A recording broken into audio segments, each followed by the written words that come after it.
The planets are stacked in Aries, and we have the Aries new moon this week.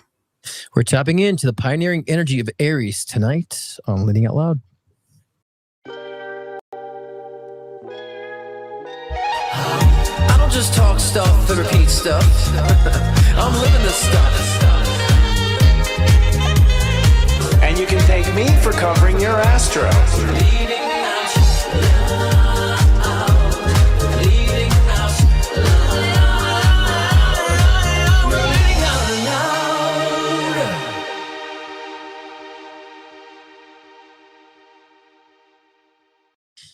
Hi, everybody. Welcome to Leading Out Loud, the spiritual shift show that's pioneering and playful. I'm StepÚAstrologer and channel Sensei Chris. And I'm David Palmer, the Leo King. And I'm Scott Cruz, psychic medium and mentor at scottcruzpm.com. How's y'all week been, guys? How's it been? It's been a week. There's a lot of energy going on. You can feel it everywhere. Yeah. Slow the body. Christopher? We're starting to see things fall, actually. I'm seeing relationships fall, businesses fall, namely mine. Stock market, maybe. But things are starting to come apart. The old world is starting to pull apart. Yeah. And I felt at least 2 days. I felt one day, I think it was 2 days ago, that I didn't feel like I was in the old world. The world felt unfamiliar. I mean, felt strange. Yep. You had that too? Yeah. So yeah.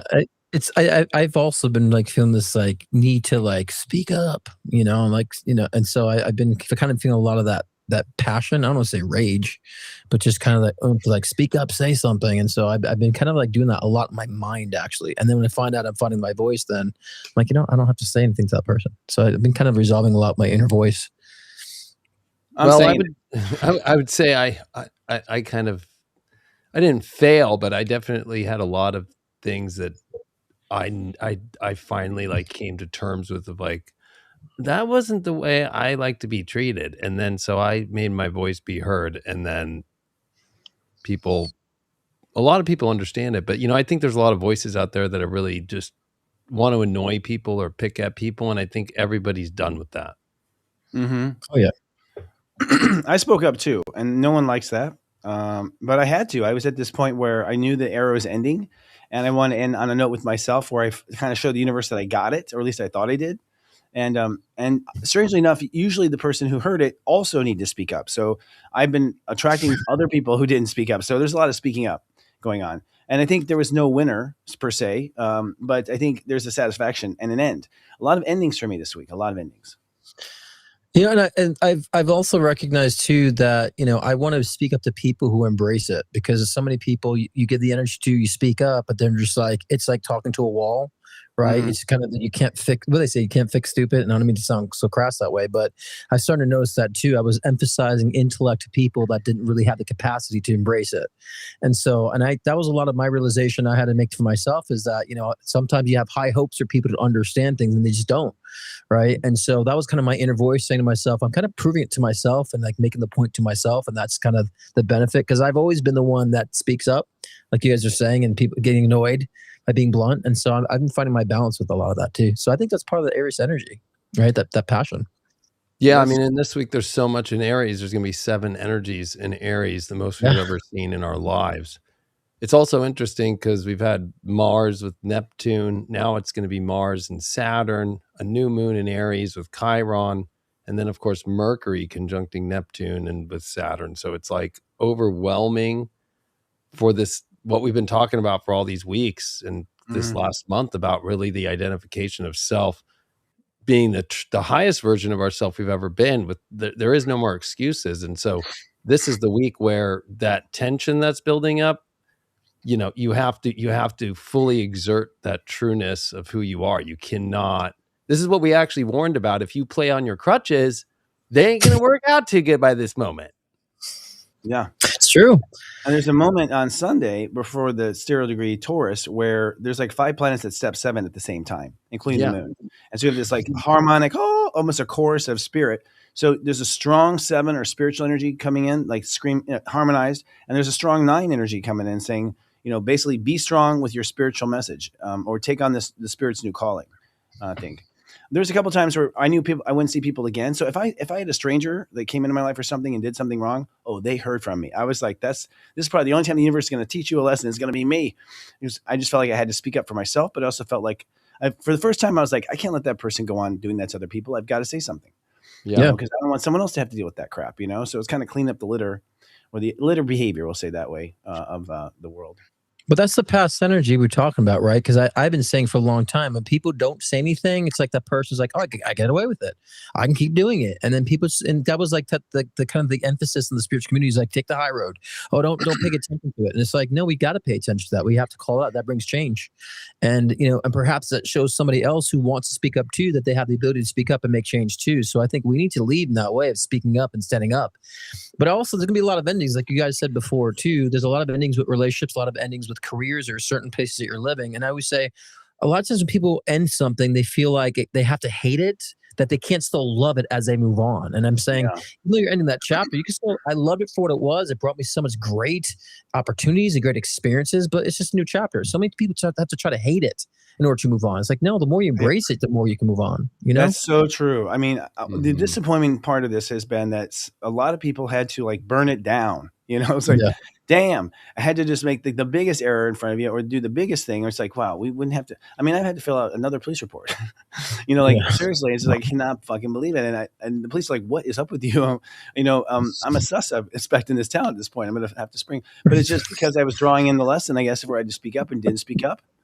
No, seriously. And I also realized too, a little lesson is like, I realized that my timing sucks. Like I realized the time to do something was way, way, way, way back here. And I made choices way so far back that by the time it came to the point of realization, it was too late, or at least too late to really have the full potential of what it could turn into. So late timing, definitely. I can definitely concur with you on your late timing. Yes. Yeah, totally. I think as we close doors in our life, I mean, they're not all going to be perfect. I think that idea of perfection, we have the South Node in Virgo. Yeah. That's where the illusion is. It's a North Node in Pisces still. No matter how much Pisces is finally gone, the universe is asking for us to have a sense of surrender in order to step into who we really are. And that surrender is going to be sloppy. I think you have to have compassion for yourself about how you handle things. But, then you don't be compassionate if you really are super sloppy, like if you're not moral or something like that. Although I don't think anybody watching this is that way. But I think it's important for people to remember that you're not alone. Everybody's going through a massive change in their life where a lot of major doors are closing. Yeah. And you're left with just this really kind of main one door with a lot of unknown on the other side. But it's not unknown if you just know who you are. It's the journey. It's the great adventure that we've all waited for. So, well, and I agree. The knowing who you are is understanding those chapters are pieces of you, really. The bad relationship is a piece of you, right? The failure of a job or failure of a business is a piece of you. The success of is a piece of you too. And I think that people tend to forget the bigger picture of our story. And I think the more we come in tune to that, knowing the self, like you said before, like we've been saying, gives you understanding, wisdom, and insight into the future and where it's going, right? And the trajectory. Okay, so this storyline evolves from this into that and becomes more rational to us and more discerning. I think that was a time more that people don't judge it, try to, condemn it and stick a fork in it, in a way that's going to be detrimental to their growth or realization or appreciation. At the end of the day, I found, being a guy of nines, I had a lot of Aries in my chart. The lesson really didn't require much. I had added so much to it. You know what I mean? Like I expected much more, fanfare or much more of a dramatic ending or something profound. And really Spirit's like, does he get it? Okay, go on. And so things are dismissed, in a way that was unsatisfying, for me. And I realized, I guess it's a spiritual lesson. It doesn't matter. And then in other cases too, I was really amazed that things that would normally make me melt down, I have been so calm. I mean, I've been such a calm, really amazed at it. It's like, wow, amazed that I've, been beaten up enough times that I'm not really, flinching anymore, which is also, observance of growth. A lot of observance of growth too. Yeah, and I said that a couple of weeks ago, Chris. I was like, I was presented with shit that I thought that I resolved, I knew I resolved, but it kept coming at me, and I'm like, and I started to, it was like almost like the test of saying, like, I'm not responding the same way I used to these situations. Like, I'm responding differently, or I'm not as affected by it. I feel more objective and unaffected by it, right? And I just think that's what mastery is. Whenever you're evolving from something, that's a clear mastery and the resolution of karma. And when you're in that position of objective and unaffected. And there's been a lot of those tests for me as of late. I'm like, holy crap! Like the old me would be like, oh, shut the fuck up, fuck off. And now I'm just kind of like keeping the peace, just keeping the chill on my vibe, and so it's definitely been a confirmation of growth this time. I find at these intersections we draw in our old self. So I've seen at least 2 or 3. I've lectured, helped out really. Like, hey, buddy, I see what you're going through. I've had a couple of old me's come in, and it was like, wow, you see the distance, how far you've come, and it's like you come to that mirror of yourself in a different. And so I even new people I'm mentoring now. People I mentored moving on. It's just this kind of a crossroads. Really, it's interesting. I just want to lastly add that I think people can beat you up. That's not the test. The test is if you let them beat you up to where you beat yourself up. Right. And I think that this is the test, is to stop beating yourself back up. It's resilience really is not allowing, what is not true to become true, not allowing yourself to fail when it's yourself that's the one that will choose to fail. We're going to have some slip ups here, but that's the big thing. And I just want to make that point. Well said. I mean, it's how we treat ourselves on the inside, I believe, that draws everything in to begin with. And that was a hyper awareness I had, where I was letting myself off the hook, not punishing myself, and feeling, weird about it. It's awkward, in that sense, that because you're used to that sort of afterplay and trying to come up with new afterplay inside yourself, that's complementary. In that regard, it's been more alone than ever before. Other crossroads have just dealt with a lot of people and stories, and they're there this time, but I'm just not there with them. I'm fine to move on. I'm fine. See you in heaven. We'll talk about that. I think people need to like redefine failure. To me, it's just like, you're going to have your dynamic. That's actually growth. Failure is just giving up, not doing anything. Yeah. Right. Or giving in, non-progression is what failure is to me. I think when you attempt and try and you evolve and you climb, you crawl, like that's success. And just, using the baby analogy, it's like you're going to crawl, then you learn how to walk, then you learn how to run. And so I think we need to use those simple analogies with our soul evolution. Yeah. And when we do, then we understand, oh my God, I needed that fucking piece. That's a notch on my belt. That abuse is a notch on my belt. I needed that because with my traumas, I wouldn't be able to do what I've been doing today without that experiences that I've had. I'd be a stupid mofo. It's like, I feel like I can see more. And also I love that I feel so smart, but so stupid at the same time. There's so much more to learn, so much more to master, which makes life fun for me. I'm seeking that evolution of self, not so much getting things. I think that's been a lot of the spiritual communities about manifesting things. I'm obtaining that wisdom, which makes me feel like I'm always in that stage of aha moment, right? And expansion. And that to me is what's exciting for me at this point. I realize that now at this point. Well, I texted you guys. I said I felt a disturbance in the force, which is my little Yoda I was saying. You did. I don't say that often. I mean, it's the only way to describe it. It's just something's not right. And I'm not worried because I felt this many times. I felt it before 9/11. I felt it, and so something feels not right. I don't think it's gloom. I feel very okay and not worried, but I predict something is going to happen probably in the next 10 days. So it feels like just my own spidey sense that will just leave us jaw open. It's like one of those moments. I feel like we have that coming. And it's a sense. It's not even astrology. There's 1,000 things going on in astrology, as David can tell you, that could be possibly the trigger of that. This moon this week is going to be intense. Yeah, I think when you had texted me that, I actually thought maybe we make the show about this, that I think everybody that's intuitive around the world feels that something's about to finally drop the big thing we've waited our whole lives for. That's what's really wild about it. It's not like, over the last month or the last 6 years or the last 10, it's like our whole lives and all of human history. That's what's about to really be the shock that's coming that we could feel. I said weeks ago, or I said at the beginning of the year, but I reposted it recently. I said, the last 6 years didn't blow my mind yet. Nothing's blown my mind yet. Yeah. Something's showing up that's going to actually blow my mind. And that's when we know we've reached it. And we're at that where these last little clicks on the gear are so tense and ready to go. And that's what Terrence McKenna said too. He always said, right before he passed away, he said that this is the evolution of humanity moving into the stars, literally, Yeah. is this chaotic moment that we've all been going through. That's what he channeled through the mushrooms in the jungle and so forth.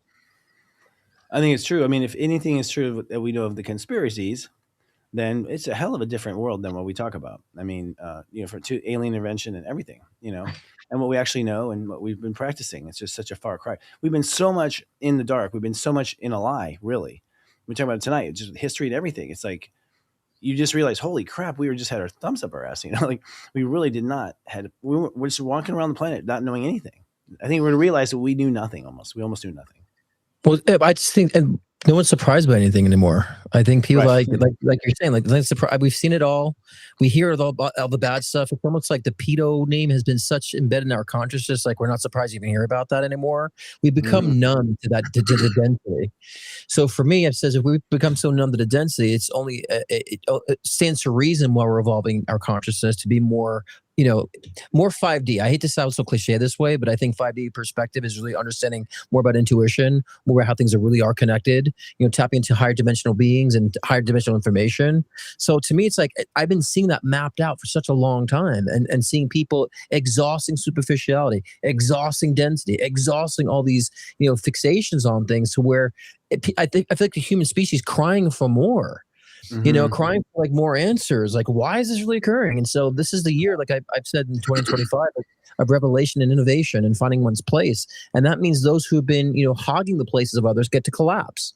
It's a time of the breakthrough cliche, but like it's so obvious right now. I feel like Spirit's like just throwing it plaster in our face. Like, you get it now, you get it now. And I agree with you, Chris, for the next, about 10 days or so, there's that aha moment. But I think we've been built up for so long to the aha moment, for the past 6 years.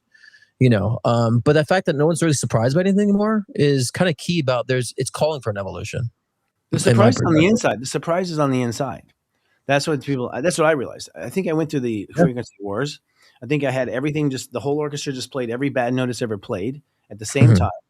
And I was calm and I was just like, kind of that. But what I realized was, this is all me. And my biggest realization I'd say this week was, just that I'm going to be who I am, that I really could finally see how I had been conditioned as a child to keep my family calm and then therefore, step away from what I'm comfortable with and what I want to make everything else happy. I really saw that and saw how I found the honesty of who I am. Just like what I really want to say is this. And so I just started doing it, and it's amazing how we subconsciously cloak ourselves. We subconsciously play these roles because we start as children that just want to be happy. So we start very innocent. These mind washes on yourself happen really young. And it's so normal. You don't even catch it till you're 50, 60, 70 sometimes, So I think what people are going to realize is who they are. And that's a shift that we got to get the headlines now.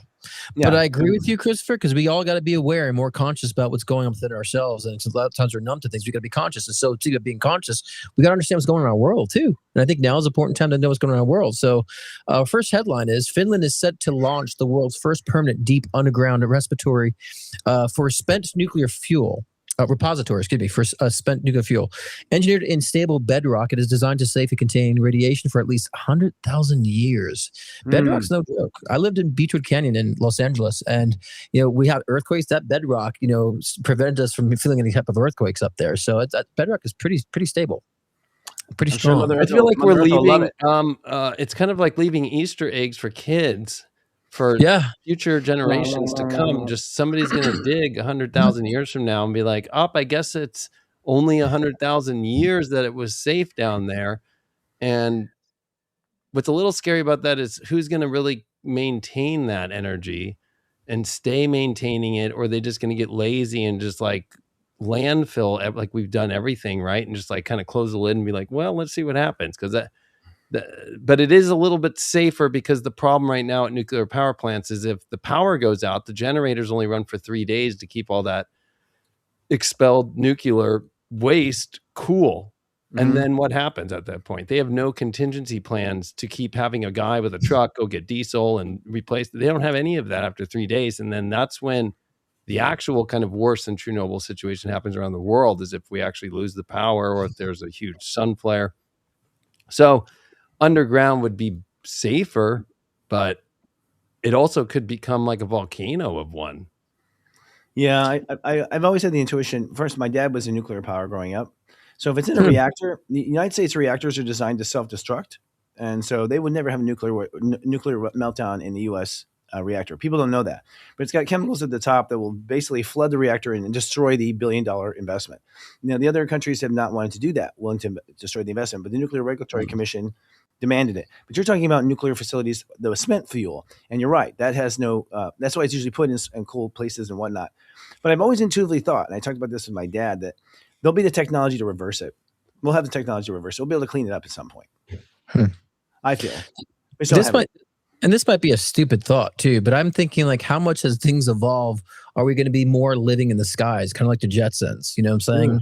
Aircrafts as our transportation, like we'll be less grounded. I always kind of think about that idea that we'll be more in the skies and more evolved this way and more spacecrafts. So I wonder if that would even mean anything about what's going on underground or within the ground. You know, so well, and every time I think about nuclear power plants, I think of Homer Simpson. And he's going to be dealing with it all. And then I think of Mr. Burns and, Smithers running the plant. Mm-hmm. So, I think for me, when I think of like, oh, well, it's Finland and they're doing that underground, I just feel like, is that another excuse to build something bigger underground? Because that's even what we came out with the White House, right? It's not about a ballroom. It's about the underground bunker that they're doing underneath there. Right. Yeah. Right. So why is everybody building underground? Right. It's true. There's a lot of underground building. The Kardashians, the list of Jeff Bezos. That's what they've spent the last 5-6 years all doing. Yeah. My guess is that because they know we're going to turn on them. And but that's what I was going to say. That's going to say that those who are evolving our species, they probably understand they have to go underground, right? Because as things progress, they won't be in control anymore or charge anymore, right? They won't have the amount of power and influence they have, and so when they get exposed, they have to have somewhere to crawl under. That's what I kind of believe. I actually like that viewpoint, Scott, because the other one, of course, is the pole shift, and it's all going to go to hell in a handbasket. Exactly, but that could be also the narrative for them to try and stay in power and control. Right. Yeah. I like yours a lot better because I think nobody's saying that out loud right now. That's actually a better description of like, oh, I mean, look at Mark Zuckerberg, right? Like, ooh, like you're now being held liable for kids and teenagers getting all these horrible mental health illnesses and everything. And people are going to start to come after you. Or Kim Kardashian right now is in court with Ray J, and it's exposing that her mom and her pimped her out for the porn video. Wow. That's crazy. Right. And they've been doing everything to try and keep it under wraps, but the judge is like, no. So like, that's going to ruin the Kardashian world. Right.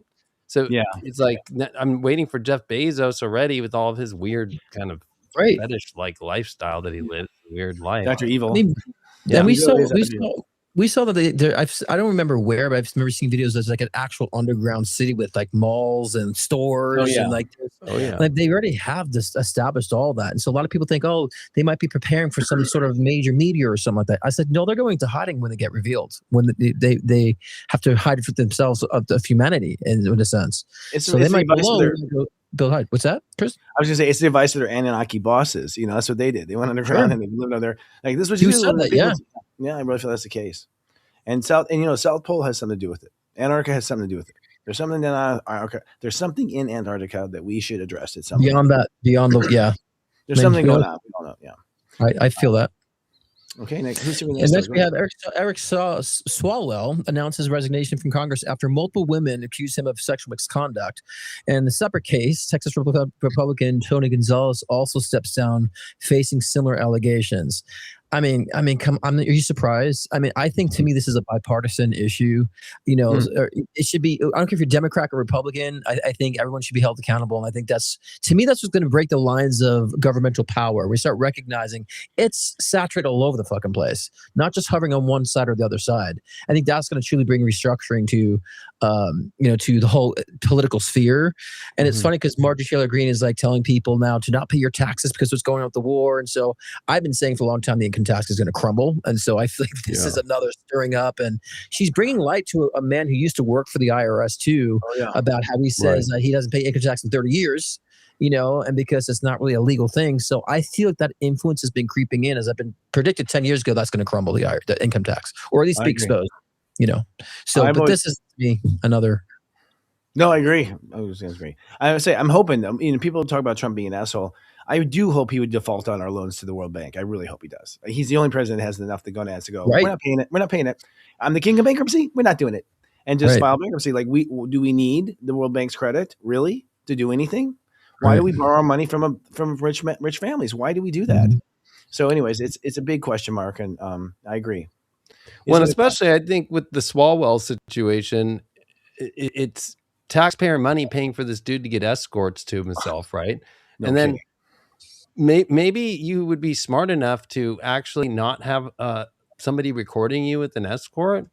Right. Two, he already got in trouble for being with Fang Fang, the Chinese spy, years ago, and never got in trouble about that, right? A little slap on the wrist, which is probably the worst of it all. But, I understand the Me Too movement, because this actually hits that more, and it's on video of him just grabbing her and trying to make out with this chick.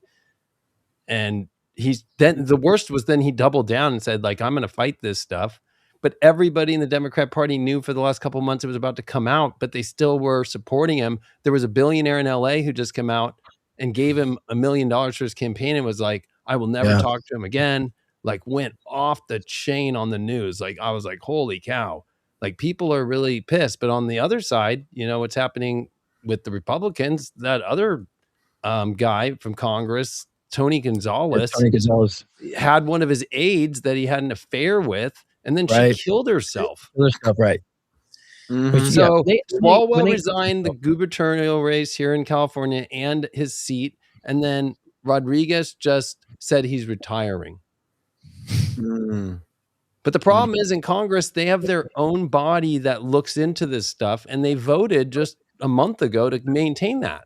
That's right. Right? To where it's all secret. We don't know all the payoffs and all the weird stuff, and it's with everybody that's been through Congress and existing Congresses as well that have all been doing this kind of stuff, and they just get, go in the back room and do the right thing, and then you don't get in trouble. It's like, that's what needs to change. I love that you said that too, because what's so surprising to me is how these people think how invincible they are, which means to me that they're all protecting each other too, because they know they're not going to get in trouble, so to speak. Because if they were, feeling like a little bit, I'm going to get caught, they wouldn't be so carefree, like you said, being videotaped by what they're doing. So I think that the charade is falling in that sense. But I also feel like, dude, to me, even Trump said this, resigning is like an admission of guilt. And so, that's true. To me, this is all about the realization, revelation, and speaking up too, in correlation to that, Pam Bondi also skips her House oversight deposition on the Epstein files as well, and Democrats now moving her to hold her in contempt of Congress for denying the subpoena. Why and Republicans need to join with that, because they did the same to Bill and Hillary Clinton. The Democrats joined the Republicans to hold them in contempt, and then they made them go. 1 + 1. I mean, come on. You know what got me was during the COVID thing, Nancy Pelosi's husband in that video of him being attacked. That was so fake to me. It was so incredibly fake, him being attacked. I couldn't even believe it. It was bad even for cops. Like, it didn't even look like a cops episode, which was bad. And no one said anything. Like, the news we all were just told to buy it. And sometimes I'm just insulted by how obvious it is that we're being duped, and no one says anything, or we're being snuffed by, but no one says anything. So why was the intruder in his underwear with a hammer? And her husband's a bad actor, guys. Bad actor. It's like you go try to break into his place with your underwear on and with a hammer, and then when the door opens, there's somebody behind the door to open the door for the cops. Right. Yeah. It was like so like out there. And honestly, with Nancy Pelosi, that is a weird household. And honestly, he got the DUI too during COVID. Remember out there in the Napa, he was just drinking in his Porsche, and he was drinking wine, and he got the DUI. And then that happened like right after it. It's like, okay, that's where these people are at. People might think, oh, money makes people happy or all this power. No, that's a great example that you just brought up, Chris. Like, no. And then they try to cover it up by saying, oh, he's an intruder. Like, and then they throw the person that dude was probably an escort for him. That's what I had read, that he in a regular. They look like they're role playing. It looked like they caught him in a sex role play game, actually. And was he really hurt? Was he really have a bludgeoned head? I think the hospital lied about his emergency surgery, and Nancy does like a speech about she hopes he comes through. It's like, give me a break. Give me a break. It was just so insulting to us. I mean, I think at some point, American people are going to be where we were in the beginning of the show, where we're just going to be like, no, shut the fuck up. You know, we're just the people will unanimously start speaking like it's not going to happen anymore. We're just going to grow back. He needs an AA bed bad. Badly. Because I don't think he would have felt the blow, right? If he's so drunk all the time on wine. That's true. Yeah. And speaking of cover-ups, and then Melania Trump making her, announcement too, right? You know, it's almost like a warning, by the way. It's like, what you're going to see is not really true. Stop talking about it now. But yeah, First Lady Melania Trump steps into the microphone to blast disgraceful lies connecting her to Jeffrey Epstein. She denies any meaningful relationship and urges Congress to hear from Epstein's victims. I mean, obviously, she wants to go to the victims because she knows she was not a perpetrator, but she did know him. So let's focus on the victims now. But I also feel like that's a way to escape her relationship. I think she's been a victim. Hello. I think she's been a victim. She comes from... I'm sure. I think she's a girl who has been trafficked. Like, I mean, I'm not trying to speak poorly of the Mrs. President, but I do feel like I look in her eyes, and that's compassion. I think she's been there as a girl in these different countries, and she somehow made it to America as a beautiful woman, somehow became the first lady as a beautiful woman. Her beauty got her there, but I think it was a hell ride. I think, and she sees it, and I think she reaches out to these people. But it's funny because Trump didn't even know that she made that speech. I believe that too. It's kind of right. And that's the contradiction, though, right? Because Trump's saying it's all a Democrat hoax now, the Epstein files, even though for the last 4+ years he said it was the thing he was going to expose and how bad it was, and then flips. So then she goes out and does it, but then the bigger story is it's because just days prior, her best friend of 20 years just got deported because her husband is best friends with Trump, and it was Melania's best friend. And then she started tweeting out pictures and exposing more about this Epstein stuff and other situations going on. And that's what I think. So I think, Chris, you're right. I think she's part of being a victim. But like, if you look at pictures, she is all buddy-buddy with Jeffrey Epstein, and she's trying to say that she wasn't close with them, and there's pictures of them. And then it just doesn't look good. And her main point was that I didn't meet Donald through Epstein. But that night, the Epstein associates and everybody that is in the files that we know of at the moment, right? So I think there's a big riff happening in the White House right now. Of course. And especially, she said this year, or this term of Trump, that she wasn't going to live at the White House. So they don't even sleep in the same bed. They don't even, right? Like you could tell. Do you see Donald getting on top of her and making love? No. Of course not. Like most Americans, they're not sleeping together. Although I actually have to say, guys, if I knew someone was doing shit like that, like Epstein, I would go talk to him, because I got an ego that wants to go find out what this fucker's doing. I will be around those people. I've always wanted to see those people. I'm not because I'm joining them, because I'm actually looking to find a hole, see what's going on. Like, I'm like a citizen investigator. So y'all don't always assume that someone's around a bad guy that they're bad. Sometimes people are vigilantes. Sometimes people have a good intention. They want to find out. They want to get the garbage out of the house. It's not always what we think. It's massively layered, but I think this guy had so much control with Zorro Ranch and all his other strings he can pull. People who are in positions of power pretty much know, what the blueprint of Epstein really is. Epstein. I was going to say Jizzy Maxwell. That's probably his nickname, Jepstein. Jepstein and Jizzy Maxwell. Well, you don't ignore the guy if it's like his party or whatever. I was like the same thing. If you know, guys, look, if a guy's an asshole, I'm going to go behind side. I'm just on the good side. This next story, I think, might play into why Melania is doing this. Right, because Trump posted an AI-generated image of himself in white robes healing a patient, then quickly deletes it after backlash. She later claims it's meant to depict a doctor, basically. And he said the Red Cross. The Red Cross, yeah. Which is legit. It's a Jesus depiction with angels of military men that are all with wings at the top of the image. Like, wow, it's a religious depiction.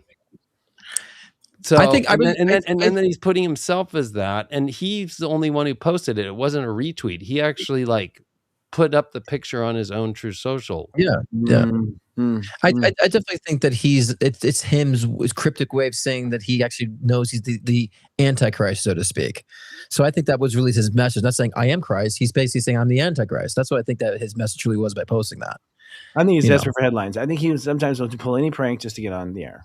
To gaslight, sure, but I think he knows he's causing shit, though. I think he knows he's deliberately. He's it's like that kid in the back of the class. It's like after he's doing spit wads, he's doing that something from paper airplanes. It's like they just come up, just constantly doing new stuff. They come up with new stuff, material every between recess. It's like it's nonstop. They're dying for the attention to some degree.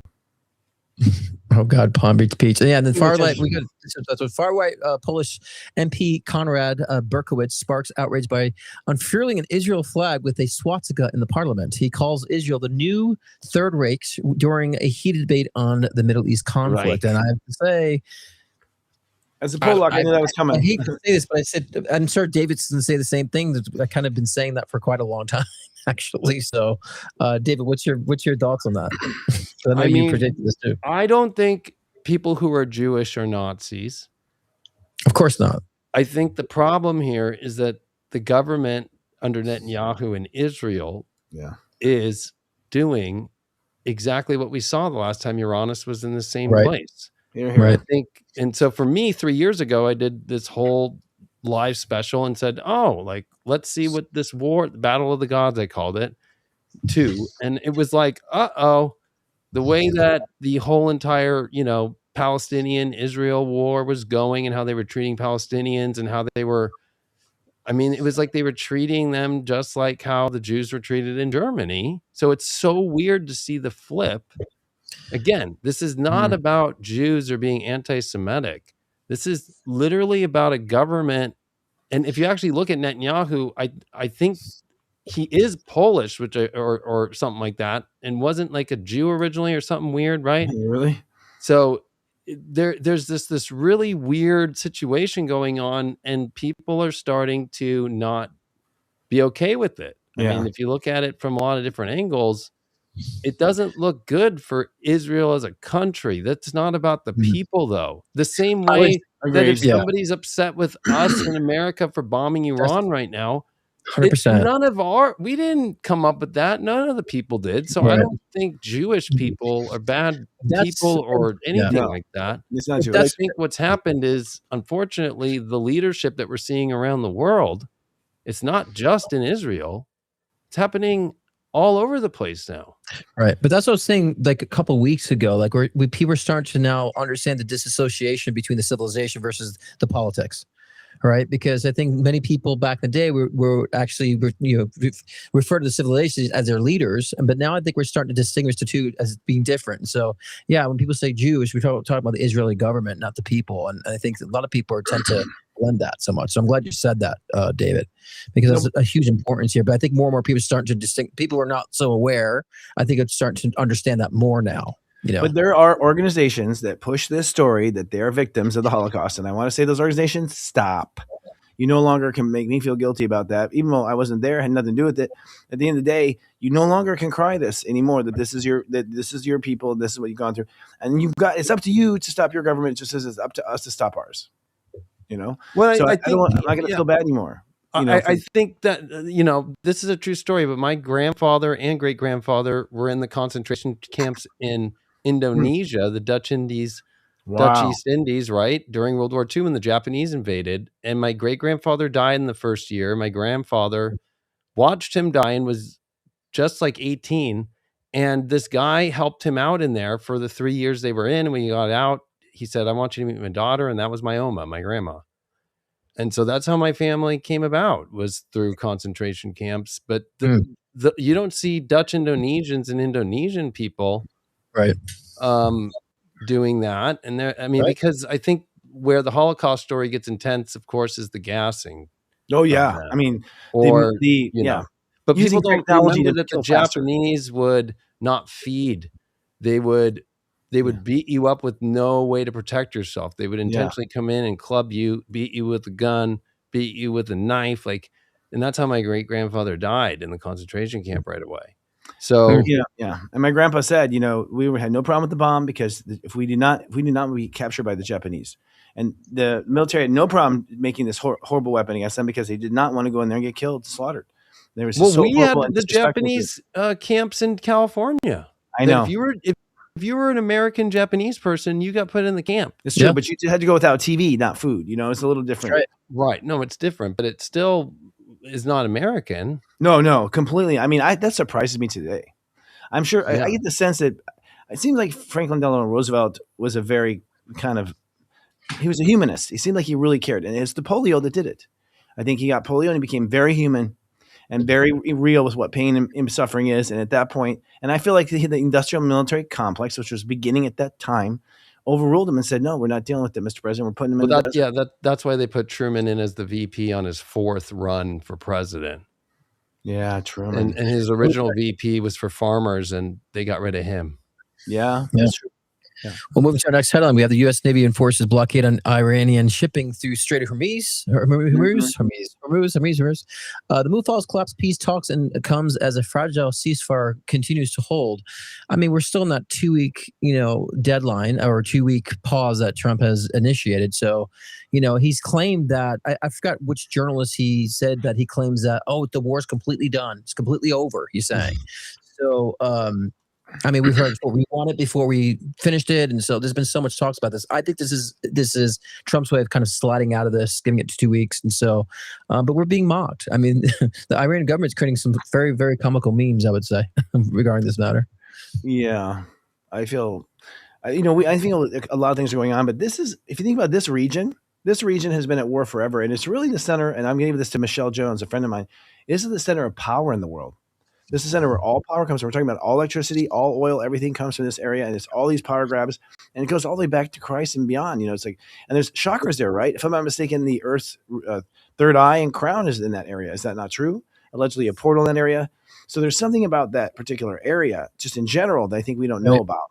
Oh yeah, yeah. I think what's happening though is this has all been a setup. I mean, of course, it's been one to get more troops out, to get more gear. We have 23 to 2,400 hypersonic ballistic missiles. We just pulled 1,500 of them out, right? So over half of our supply of those out to get over to that region in this last week. We also have to remember too that like Pakistan's involved, and Pakistan and India have been in a war. And so it almost kind of feels like Pakistan's trying to get involved. China just got involved recently, right? Started making threats. Yeah, and so honestly, this is beyond. I think it's already broken, right? Yeah. Like if you look at the 10-point peace plan that Iran wants, we would never say yes to any of it. Right. I mean, J.D. Vance went there and came back. We're going. We're leaving this. Trump's trying to act like no, it's fine, but it's not. I think they are trying to use it as an excuse to say and give them the credibility for the war, to be like, look, we did try peace. We, even though you agreed to negotiate over things that are non-negotiable. Yeah, and the plan has never been peace. The question is, will it be this time? Of course not. It's always been set up to fight. Well, it's really about money too, because Trump's trying to make money off of the Strait of Hormuz, right? Like, and then split it with the Iranians. Right. There's always gerrymandering, so to speak, that sets it up for the next war. It's always set up that way. And speaking of gerrymandering, we have a commercial. We'll be right back.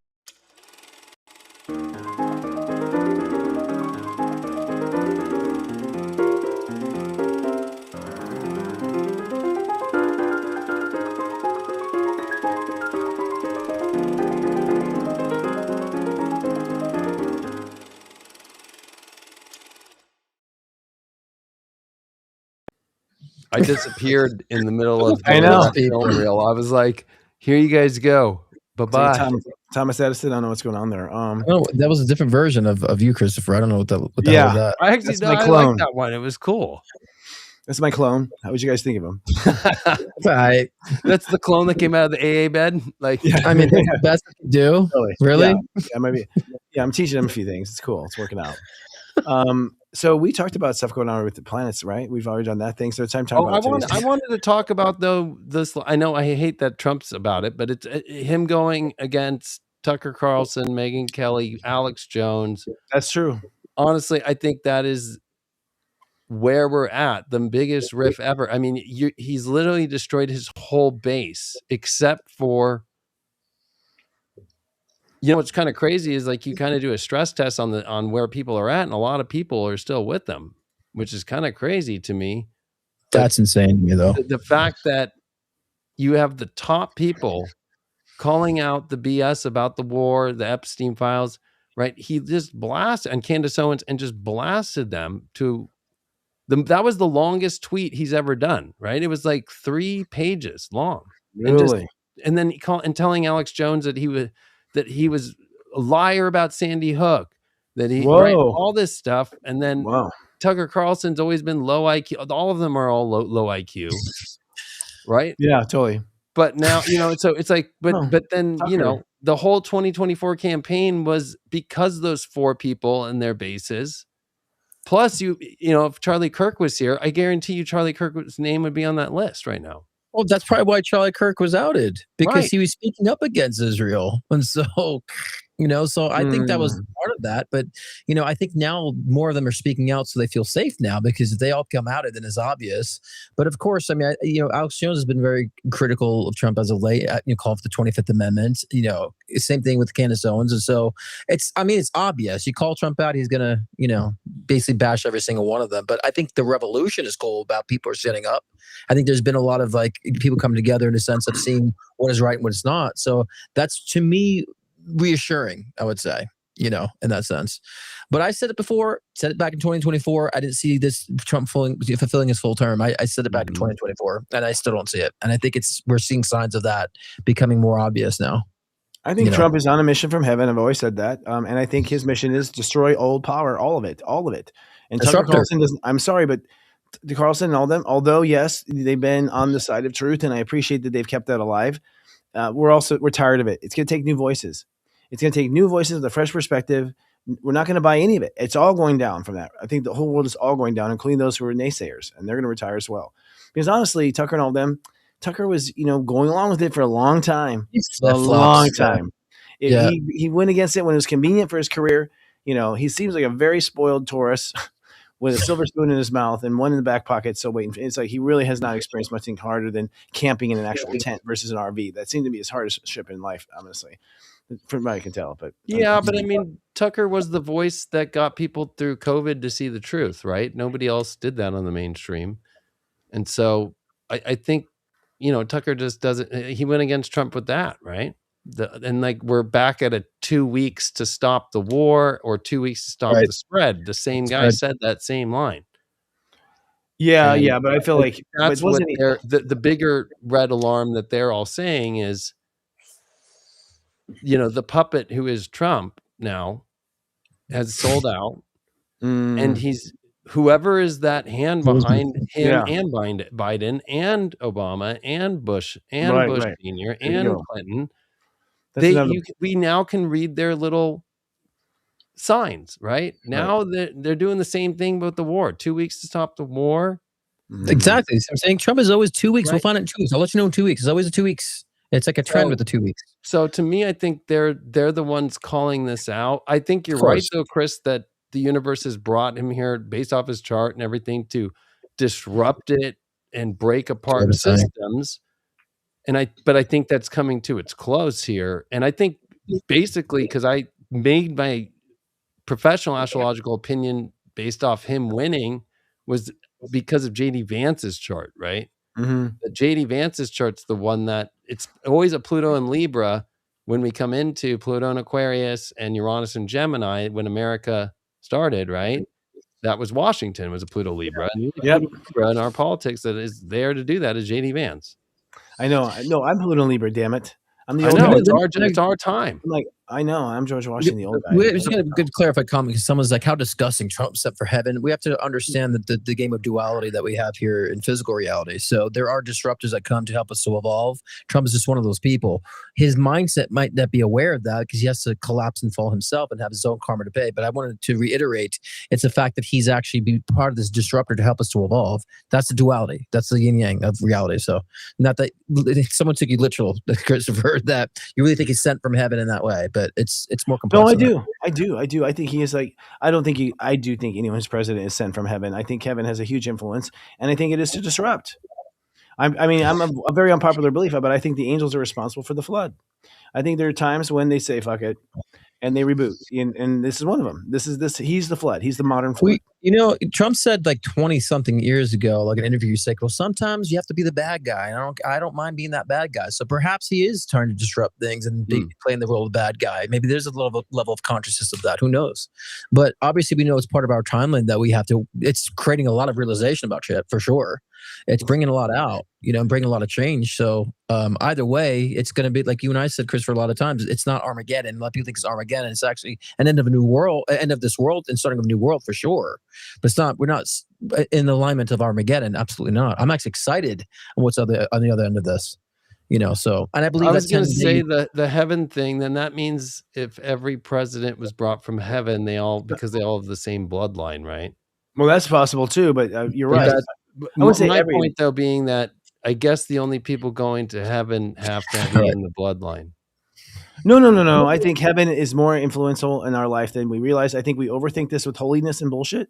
It's not holy. It's a video game, and it's got like a strategy to win. And it's not as, I don't think it's the way we've been told in church.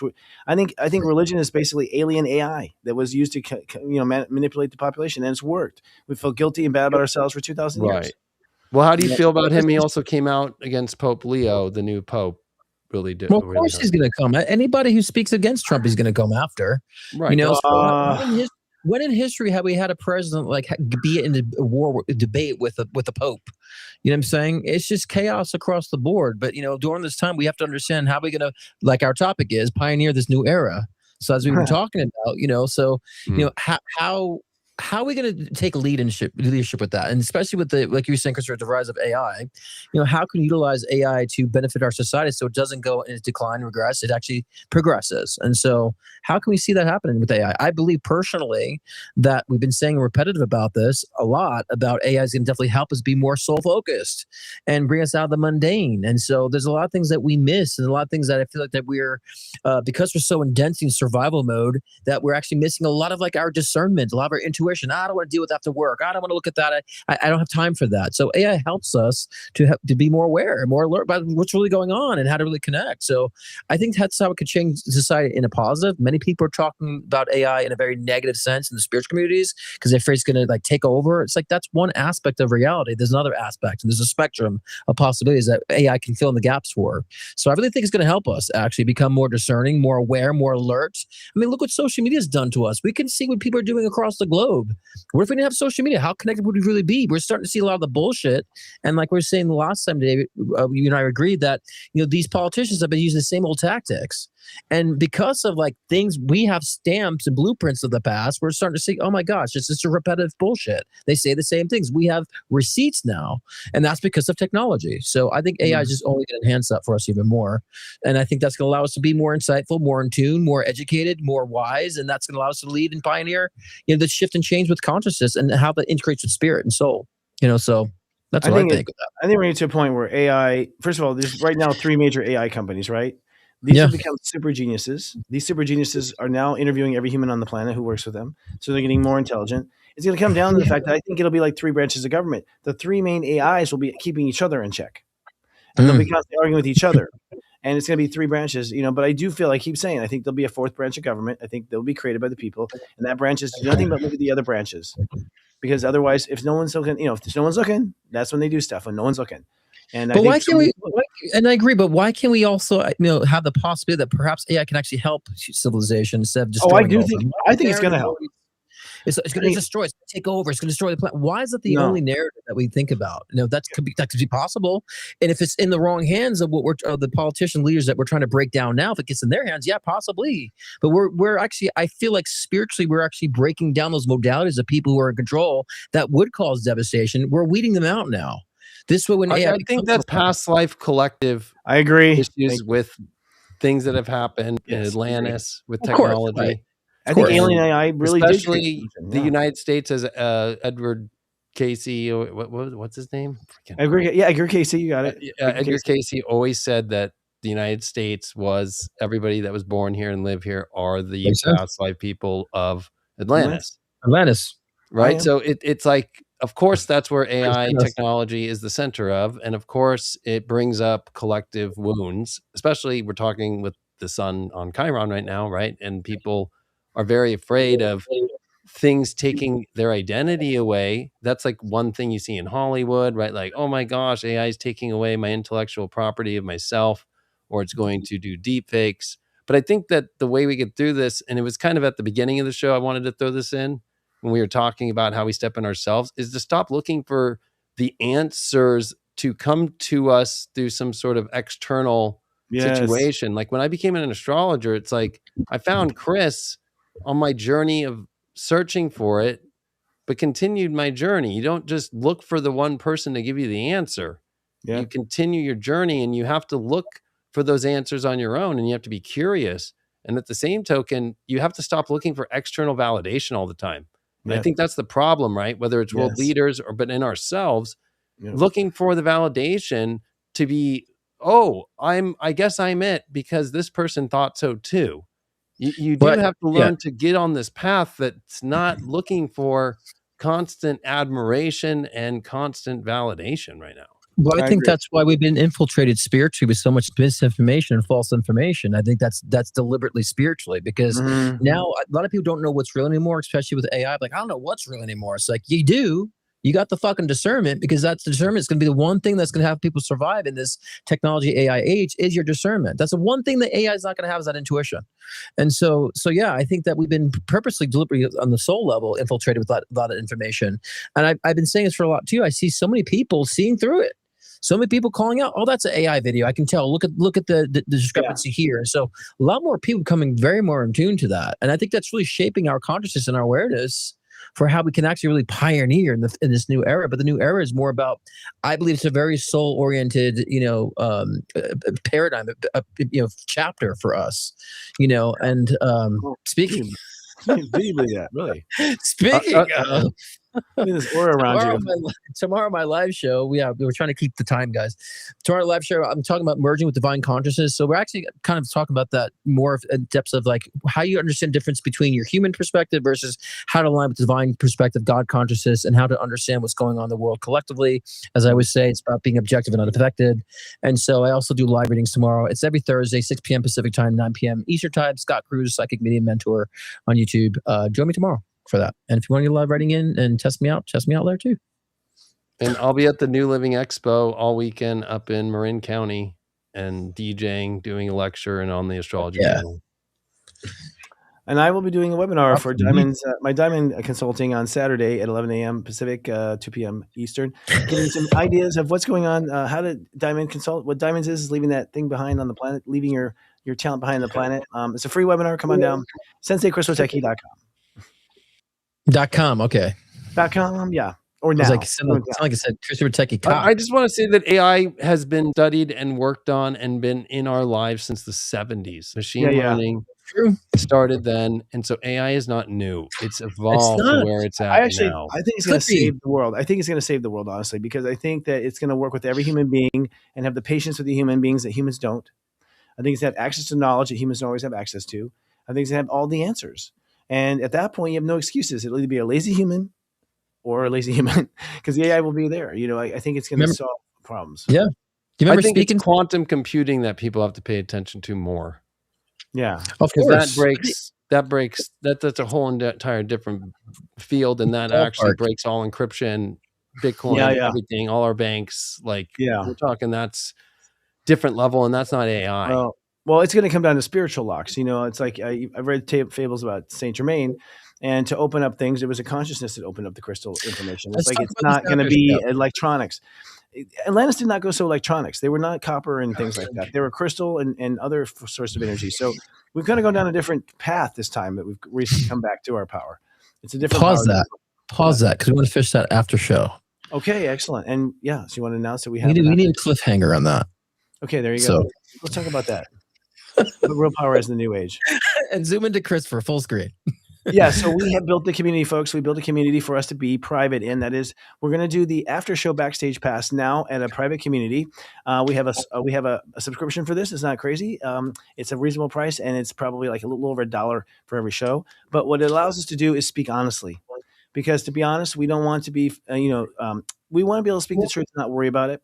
We want to have our ideas behind a firewall, and we want to be able to have the power to do something if something comes. So we're all gathering our power at this one little location. And it's going to be a great time. So it's enchanted.now is our URL to come down. You can sign up now. We're going to go there right now and do a little extra special on the show. We're going to talk about charts. And then we're going to look at Melania's chart tonight and see what's going on with her. Right? Yeah, I think for today's show, it's we're going to still keep running on YouTube for the last time. Melania. Yeah. But for people that want to join, you can join now to start to get in there, because we also are going to want members in there to bring them on live with us if you have questions or want to go through things, or maybe we'll do readings, but we're going to do live readings, cool specials and stuff like that. So it's going to be a lot of stuff that's going to be on the after show. Yeah. This is the last one though that will be on YouTube. This is the last one. I definitely want to do the live readings, because I feel like, it's really good to have a psychic perspective and an astrologer perspective, and also Christopher's step system perspective on whatever the question is. So it's going to have different reflections. And I like that when sometimes you put a psychic to a test and the astrologer can concur, or vice versa. So that'd be kind of fun too, and play a couple games backstage too. Or you can get a threesome from us at the same time. Like going down. Bam. I feel too that honestly we're going to want, I think that some of the things we're talking about are become bigger than the show. And I think the show is going to be a place where people sign petitions and things like that. I really do. So I think it'll turn into a place where we can actually organize if it comes down to it. Start a movement. I agree. So, and maybe I think we want to create a community of people that also want to lead out loud. And I think it'd be great. We have a tier system where we can rank people on the leadership based on their comments, based with bring to table, and get people like little leadership stat-ups. You're the leader of the week, and find ways we can reward people in their engagement too, and being part of a community. That's actually how I started with Chris. Is he made me the Leo ambassador for Leo. Yeah, he's master of all Leos. Cool. There was ambassadors for all 12 signs. Yeah, that's how it used to go back in 2008 and 9. Yeah, that was a lot of fun. That's what I put on my application for ABC True Beauty. Is like, what do you do? I'm the Leo ambassador at Soul Garden. That's hilarious. That's funny. Yeah, it's fun. Cool. Well, it was a fun idea, because it's like, well, only Leos know what Leos want. The idea is that, and we do some interesting things too. We split up in groups using people's astrology and put people in the same group with the same things in the chart. And it's amazing, because when you see a bunch of people at the same really micro issue, like it would be like all Mars in the first, you really realize A, that you're not alone, and B, that you are very eccentrically real and different. I mean, different than other people. It's that dynamic. So there's a lot of fun games we can do. Plus, I want to do something I call emotional improv, which is a game that we can do and do some. Yeah. Maybe you'll DJ a couple times for us, Dave. I don't know. I'm down. Be cool. Yeah, be cool. But we're going to come back. This is the last week we'll come back here. So we're going to go on a break, and we'll come back. We're going to keep talking, and then we have a Melania thing afterwards. What's it? Wait, we'll put up the link. Melania. Sorry, Melania. We'll put up the link below us while we're on break. In the chat or something too. It's enchanted.now. That's the main page. And actually, it's a social network of social networks. So other places can come in behind this firewall in the future. Other shows can go behind this firewall, and we can all kind of go under secret passageways and go to each other's rooms. It's really cool. Eventually, we'll be leadingoutloud.lol. That's where we're going to be actually in about a week. So that's being fired up too. That's good. Finally. Did you know .lol is available? I got Wateki.lol. Enchanted.now. There it is. Enchanted.now. Right on the screen there. I'm personally moving to the .now, Brad. I think it's cool. Everything's about all now. right. So let's do it. Go follow us there, guys. Yeah. See you in a minute, boys. 2 minutes. Yeah, we're here.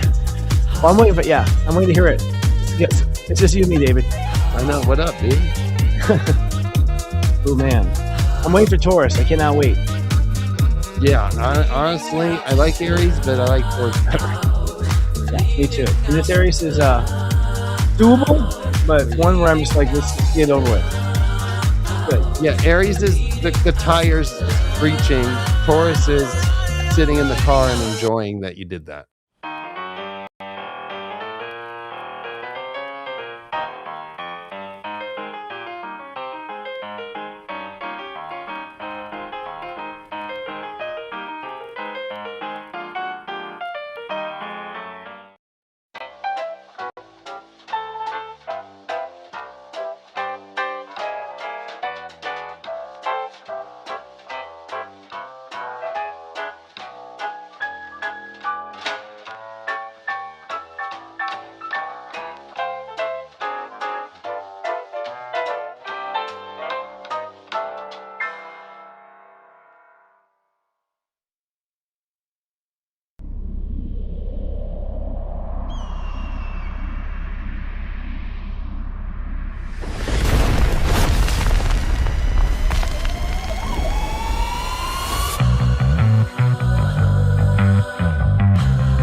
Hey, what's up? I'm the Leo King, celebrity astrologer David Palmer.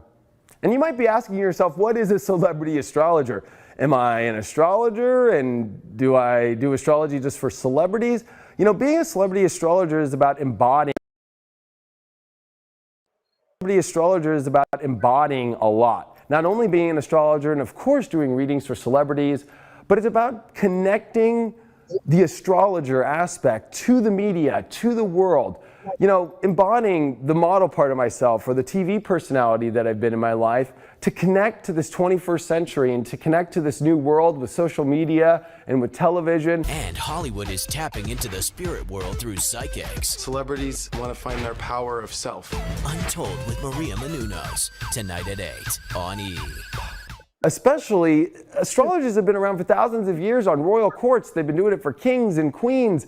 I mean, bringing the astrologer back into society, it's almost like being an astrologer has been axed out and we've been kind of put into our own little weird world.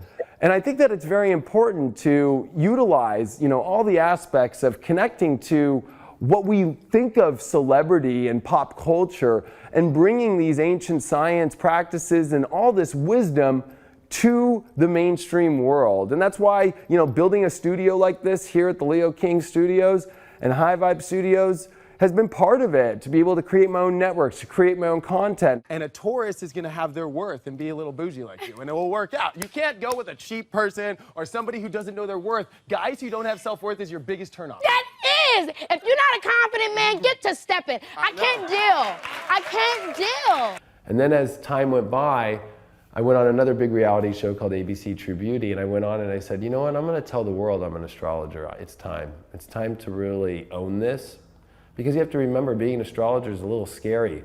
You have religious people who think you're the devil, and then you have the scientific community who think you're schizophrenic. So there's this element of dealing with this aloneness in many ways, of like having to have the courage to follow what a lot of people think is a belief, kind of like religion, which it's not. Astrology is a bridge between the spiritual and the science energy and bringing them together.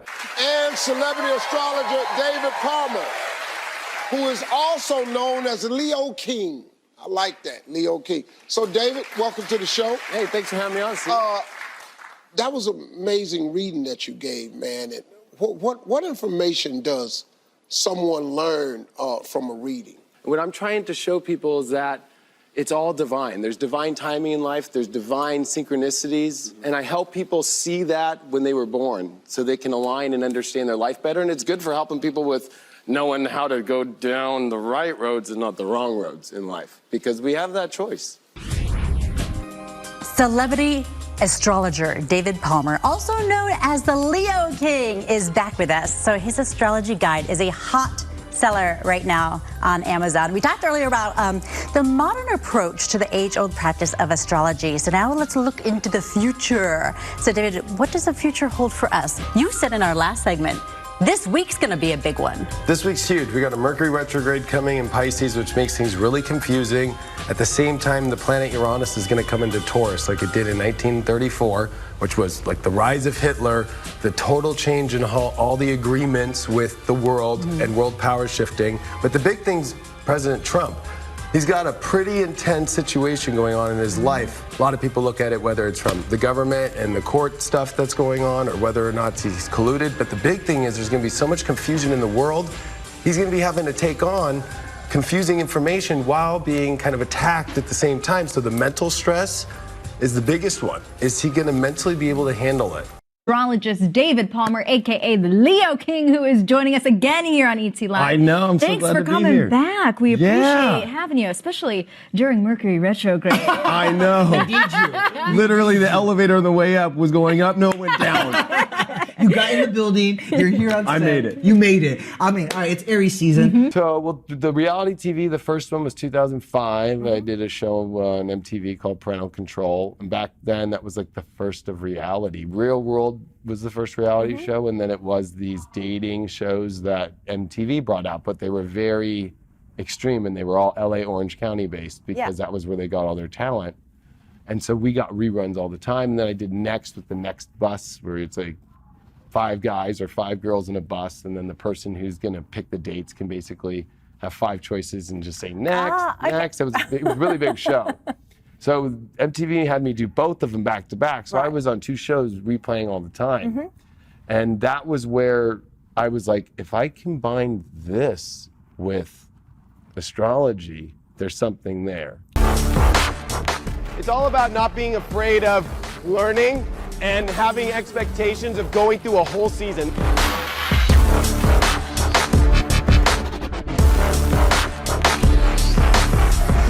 The way that my writing style is really aggressive and really fast, and I like to do that as clean as possible. I don't know if it's really like motorcycle riding. I'd say it's jet skiing, baby.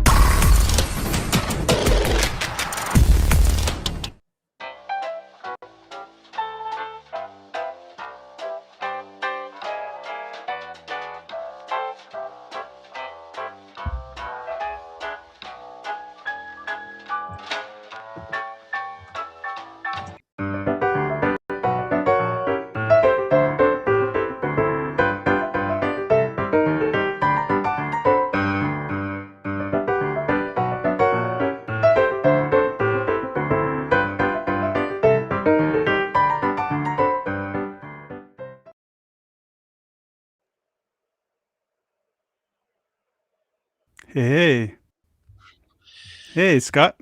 What's going on, man? I don't know. My dog is still not doing very well, and I'm not really in the mood right now, actually. Sorry to hear that, bro. I don't understand. I don't know. Are we backstage right now? Yeah, we are. Yeah. Too. Christopher, waiting for Christopher. Yeah. Did David refresh? Yeah, David's here. Can you not see David? No, let me reboot this. Okay. Hello to everybody out there. 339. Very good. Yeah, David's there again because he's not showing up on my end. What? Yeah, just you. Okay. He's gonna reload. Okay. Okay, we'll get it together, people. Yes. So no, I don't believe so. No, the stream's gonna continue. You just rejoin. His name popped up, but he's not there. Did he leave now again? He left. Yeah, okay. He just popped out. Okay, here we go. So I don't know. Like, so my dog was Sunday. He had something upset stomach. Can you hear me? Yeah, but now David's camera's messed. Okay, can you see him? You got me now? Yeah. And so then he threw up something, and then after that he was lethargic, then shaking, and then eating, and then now he's not shaking, but he's still lethargic. I took him to the vet. They gave him the fluid injections now, and they gave him anti-nausea. But I would think by now, he's just weak, and I'm just I don't know. I'm in that mode right now. I'm just concerned. Yeah, that's well. Just hard. I don't know what it is. I know somebody that told me last night the same exact thing about their dog. Are you serious? I swear to God. And I let them know as an astrologer, when there's this much in Aries, the 6th house of Aries is Virgo, and Virgo rules pets. And so these are just stressful. I mean, we're all feeling the stress. The pets are feeling it more than us. Because it's crazy. I've never seen him like this. My dog, because just a month ago, my vet's he's so healthy. I'm surprised this is lasting this long for him. And my dog's a Leo, by the way. Oh. He was born 8/10. No way. So. My cat's a Leo, and he's 8/8. Oh, that's crazy. That's awesome. And he's 13 this year, yeah. Wow. He's 9. So I'm like, to me, of course, I go is he dying right now? It's, you worry about that. I think when they start going into the closet and they try to get away from their owner. And that's exactly what he's been doing. He's been doing that the past 3 days. But then they say when they're upset and they feel very in distress or pain, they do the same thing too. Because it could be that too. Yeah. Because he wants to get away from noise, but when there's not noise, he's next to me. He just wants to be away from the noise. And oh well, that's good. I don't know, man. I'm freaked out about it a little bit. My headspace has changed. Completely understandable. It's not I'm sorry, dude. I'm very empathetic to that. That's not fun. No, it's not fun, and it's not cheap either, as you know. No, I know. Those are not cheap.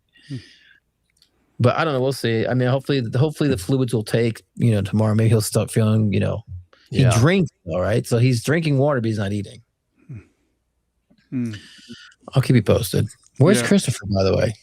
Yeah, he is. Let's see. He's enchanted right now. Let's take a look. There Where's he is. Christopher? That's, Oh, yeah. He's enchanted. oh. But that's crazy. I'll just leave his dude. window up. I That's swear I crazy. had that combo last night. Literally? Yeah. Straight up. The dog was doing the same shit. Same shit. Actually, even a little worse, like pooping out blood and. Oh, holy crap! Yeah, no, he's been like not vomiting or doing anything like that. That's Yeah. crazy. So Wow. How did you get an update no, from him? I will. Or just Though. a random conversation? You probably don't know. Yeah, Yeah. it's fucking crazy. Well, fuck you, Aries. Don't fuck my Leo dog up. I think that's what's hard is if you look at anybody in their life right now, there's a massive fucked up situation and having to get through it. But I think that's the thing about Aries is that we get through it. It's one of those things that This is it's a more of graduation. like a situation than it is like an ending. Now we're in. Okay, this is a lot of momentum. It's a lot of energy. Someone said you have roundworms. I have to look at that. Yeah. Look at the big thing is like we were a polished, beautiful societies, Atlantis, and we fell to the ground, and then we fell to the baseline of fight or flight, and we've been stuck in fight or flight for thousands of years. I'm not sure how long. The timeline's very distorted, hard to tell, and we're finally coming out of that fight or flight. It's pretty much if you're smart and listen to your AI, you will survive. Right. So we're past that doggy dog point, And I did take someone said take him to vet. I did take him to the vet. He got his fluid injections. He's got the nausea stuff. So yeah, he was at the vet today, and I'm checking in tomorrow. So just someone commented on Here's that. a good AI. I bet you AI program that will translate dogs and communicate for dogs. That's probably a good idea. There's $1 million idea right there. Or even a million idea where we can actually have like a phone or device that can actually go over the body and like scan and like have this like AI, can show it's like inside the body ourselves, almost like an X-ray type of thing. Yeah, because vets charge too fucking much. I think though the first version that Chris said they're doing with some guys doing that with birds right now, right? Like recorded all the bird noises and then it's figuring out and they're testing and then think about all the barks with dogs. I mean, imagine if we're going to be able to understand what dogs are really saying with their barks. Right. Yeah. Like, do you see those dogs that push? Do you see those dogs that push buttons? Right. Yes, the button thing. They've already kind of decoded to some degree. Yeah. Bitch, so, I'm hungry. The cats with meows. Yeah, I already know people abuse it though, right? Like especially the people that run the puppy mills and all that stuff. Like I can't handle those people. Like who goes there and just like breed as many as you can and sell the runts and do all this and just like keep them in bad conditions. Yeah, that stuff pisses me off. Oh yeah, yeah. We saw recently like with woman was in like a parking lot and she had like a van full of these specific labs, and they breed them. And I'm just like they're all just like piled in the back of a car like that, And they were like $2,000 she was selling them for too. I feel bad for pugs; they can't even breathe. Like they've been so bad breeding. They've been bred so much so where their nose is all puffed up that they can't even. They're snorting around all the time like sinuses their whole life. It's like I feel bad for the pugs. A lot of these breeders are doing like really poor breeding because I remember my friend of mine had like got 2 dogs from the same breeder and they all died at like 11. Oh, And I'm like, you ever think it's your breeder like not really breeding them well? Yeah, exactly it. Yeah. So what are we going to talk about? Do you guys remember what the cliffhanger was you were discussing at the end?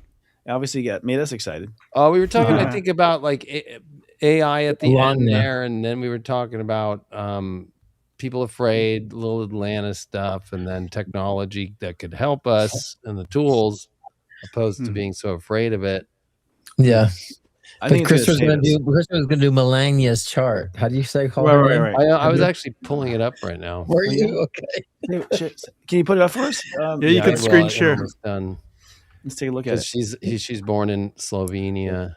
Well, I guess I could just share the astro.com. That's what Chris likes probably better anyway.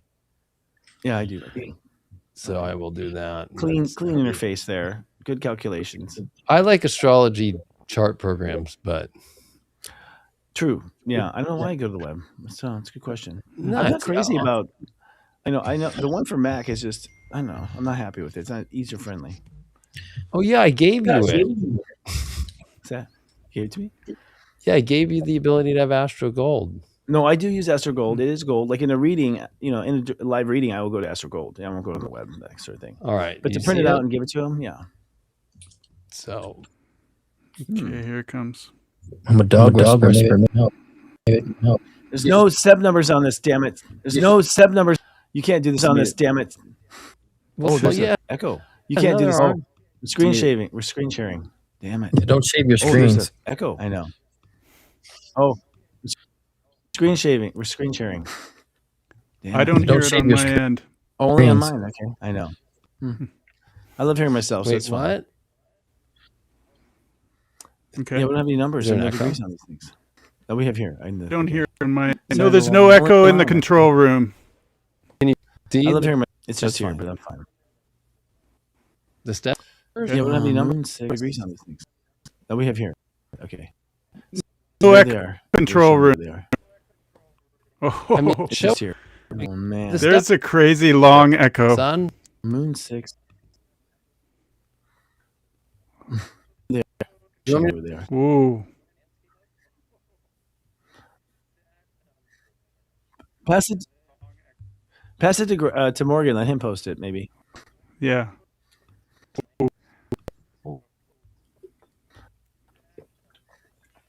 Ugh, Hold on.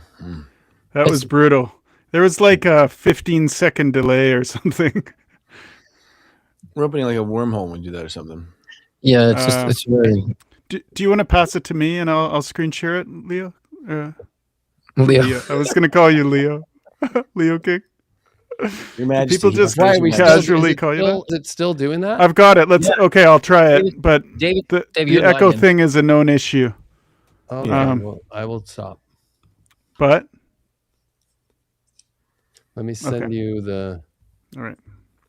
Yeah, I think he's delayed. I thought there was no echo, and then like 15 seconds later, I heard my voice. Heard my voice. Heard my voice. Heard my voice. Heard my voice. Hello. Mm-hmm. I think he's gonna reboot it. That's what Tigger would say. Do you have Melania? Have you ever say her name? Melania's? Do you have Let me see, Melania's I'll take a chart look. there, Let me Krista? see. You have Let's Melania's take a chart? look. Then Let's take a send some look. more. The chat here. Let's see. Okay, dude, why don't you put it into Basecamp? Oh dear. Well, yep. These things happen. Boom. Where is he going? He's trying to reboot. He's in that reboot loop. There he is. He's reincarnating. All All right. There we go. You got me now? Yep. Yeah, but you're like delayed. Delayed? Yeah, like your voice comes first and then your video happens after. We'll have to deal with it. Was that the show? No, just no. No. I think it's better. I think it's better now. It looks Better like now? you're in like a Asian movie. Yeah. Just hit me Yeah. up with that chart and we'll be I have laughing. Zuckerberg's chart. You got Zuckerberg's chart. Yeah. Mm-hmm. No, we keep He's a- losing him. He's Taurus.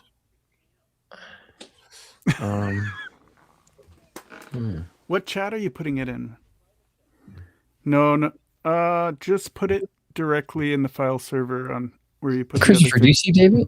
where you put Christopher? those where you I put don't- those sound effects. I don't think I have her. No, I'm looking through all my celebs here, and I don't have her handy. Well, because now Dave's not on my screen now. Oh Is he yeah, here? he's disappeared. He's Oh, in this okay. dimension. So I'll just look it up. Yeah, let's look it up. I'll run it on my. Let me run it on my version. He's not showing up on my screen now. I understand. Jesus Christ. Yeah, send me the stats. Like the modern day, like Larry Moe, and Curly Joe. So David's a ghost, right? David's a ghost. It's crazy how this didn't happen during the broadcast. Yeah. I don't know because I won't be able to hear or see David. So this restream is like It's a little buggy. Is David here still, or did he leave? Yeah, he's here. He's back. Yeah, I don't see. The poltergeist. I'm gonna try to close the browser out. Sorry, guys who are watching. I know this is very, very entertaining for a lot of y'all. Trying to get the tech stuff going well. Yeah, Christopher, I assume you are pulling that Melania chart. Did you put it in the chat? Let me look here. No. I thought that you were pulling it. I'm trying to. I need the stats. I need to know her birthday and stuff. Oh, didn't usually that's the. David said you could just Google it. All right. Okay, I'm on. It's now you and I doing the show. Oh, here's Morgan's chart. Let's take a look at Morgan. David, can you restart? Because I don't see him. I keep restarting. He never comes up for me. Mm-hmm. Astro. Melania Trump Astro. Okay. Images. Okay. Hold up. Oh, here's Marcella. Leo King. Sorry about that. Come on in. You see me now? Yeah, there he goes. Fuck. Okay. Restream servers having some issues. Yeah. It always does. He's going again. Astro. Bogus. Zucky. Yeah, I'm trying to look at a different window while Leo King's getting booted out. Okay. Yeah. I think I should watch this window. And he's invisible to me. You're dead to me. Just put the link. Yeah. That's what. That's what I did. Okay, images. Okay. Christopher, do you see David right now? Because he's every time he comes, like, I don't see him now. Then I got it. I haven't seen him in a while. I haven't seen him in a while. There's a blank spot underneath the. Right, it comes up blank. Yeah. Thank you. I just had to make sure you're seeing the same thing as me. Yeah. What the hell? Because like Morgan sounds like he's talking to himself. That's normal. That's so weird. Oh, I see. You call that a Tuesday. Okay. Hang in there, you guys. I'm really close. We're waiting. Yeah. They're like, we're paying for this crap. That's what we're paying for to watch these. Good times, everybody. I got some cool stuff to put in the club. Actually, I got a recording of going over some charts and famous charts that I've never released to public. Okay. What? Of who? Actually, I did a tag team with Jai Gobun. She was doing the gene keys and the human design, and I was doing the astrology. And we're tag teaming, looking at some things going on. We haven't done that in a long time too, Mr. I know we should tag. We should. Well, I think we could tag all three of us. Let's do the new. Well, I think I'm going to put that show on hiatus for a while. But you come on our Sunday show and do it. What show? What do you put on hiatus? Giant. It's I Rise, I Shine with Giant Chris and Jai. You're gonna put that on hiatus? No, I'm putting Astro Mingle on hiatus for a while. Oh yeah, I knew that. I was like, that's new. I think you meant to do that. Oh, we love the show. Yeah, everyone, if you're listening still, Sunday mornings it's kicking butt, man. We get together, we talk about the issues, but it's more spiritual. There's gonna be breath work and some stuff beforehand, and Jai sings like hymns that she's written herself, which are crazy good.